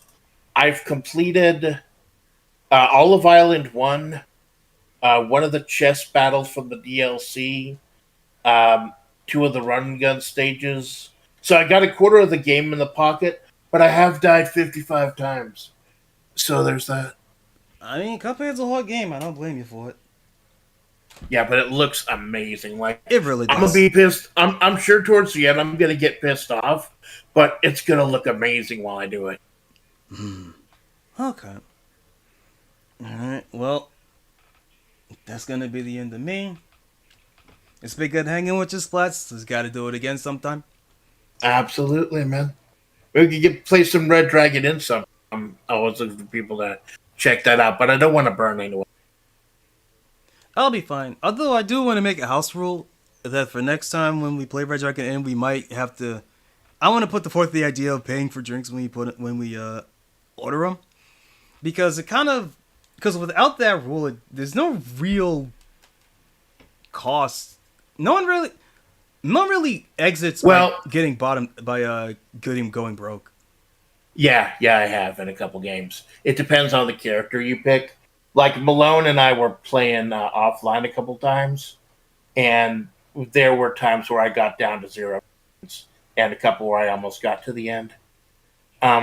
It depends on the character you pick. Like Malone likes the goblin characters. Most of them are gambling characters that will suck up all. But the reason, like when I play, I usually pick like 3 different drink decks, so that's why you never pay for more drinks. We could start just playing with one deck, though. You will see the goal. I mean, I don't mind playing with 3 drink decks. I just want to put forward the idea of just having at least a game where we just pay for every drink to see. Because Red Dragon is a good game, but like, when I make the timestamps during the streams, like, fuck, these games go really long. Yeah. Well, that's because we got like 5 or 6 people going. Like when Malone and I even played, when it was just you, me, and Malone, it was still going on pretty long. Yeah. It all depends on the characters. They're HP based ones, money based ones. Yeah, it's something to think about that. We'll see how it goes. Okay. All right. Well. All right. Any last things before I end the stream? I'm your faithful Amanda Splatts, who does Regal of Flavor, storyteller Mahavri, and this is the Amanda Splatts Project. This is the Choco Minato. Y'all have a good day. Yep. And this is the end of me. I've been Choco Minato, Flavorless and Forgetful Fanatic. Playing. I mean, beat 'em ups can be considered fighting games when you think about it. Playing a. Yeah, mechanically, this one felt like. Yeah, definitely felt like. Yep, I'm reminding you, the time is the only currency that you cannot refund. So anybody spent your time here, hour, minute, second, I don't care how long. I want to say thanks. And I want to tell you not to cash out too early. And I'm going to play Streets of Rage 4. I'm going to play the art exhibit song as I end the stream. There you go. All right.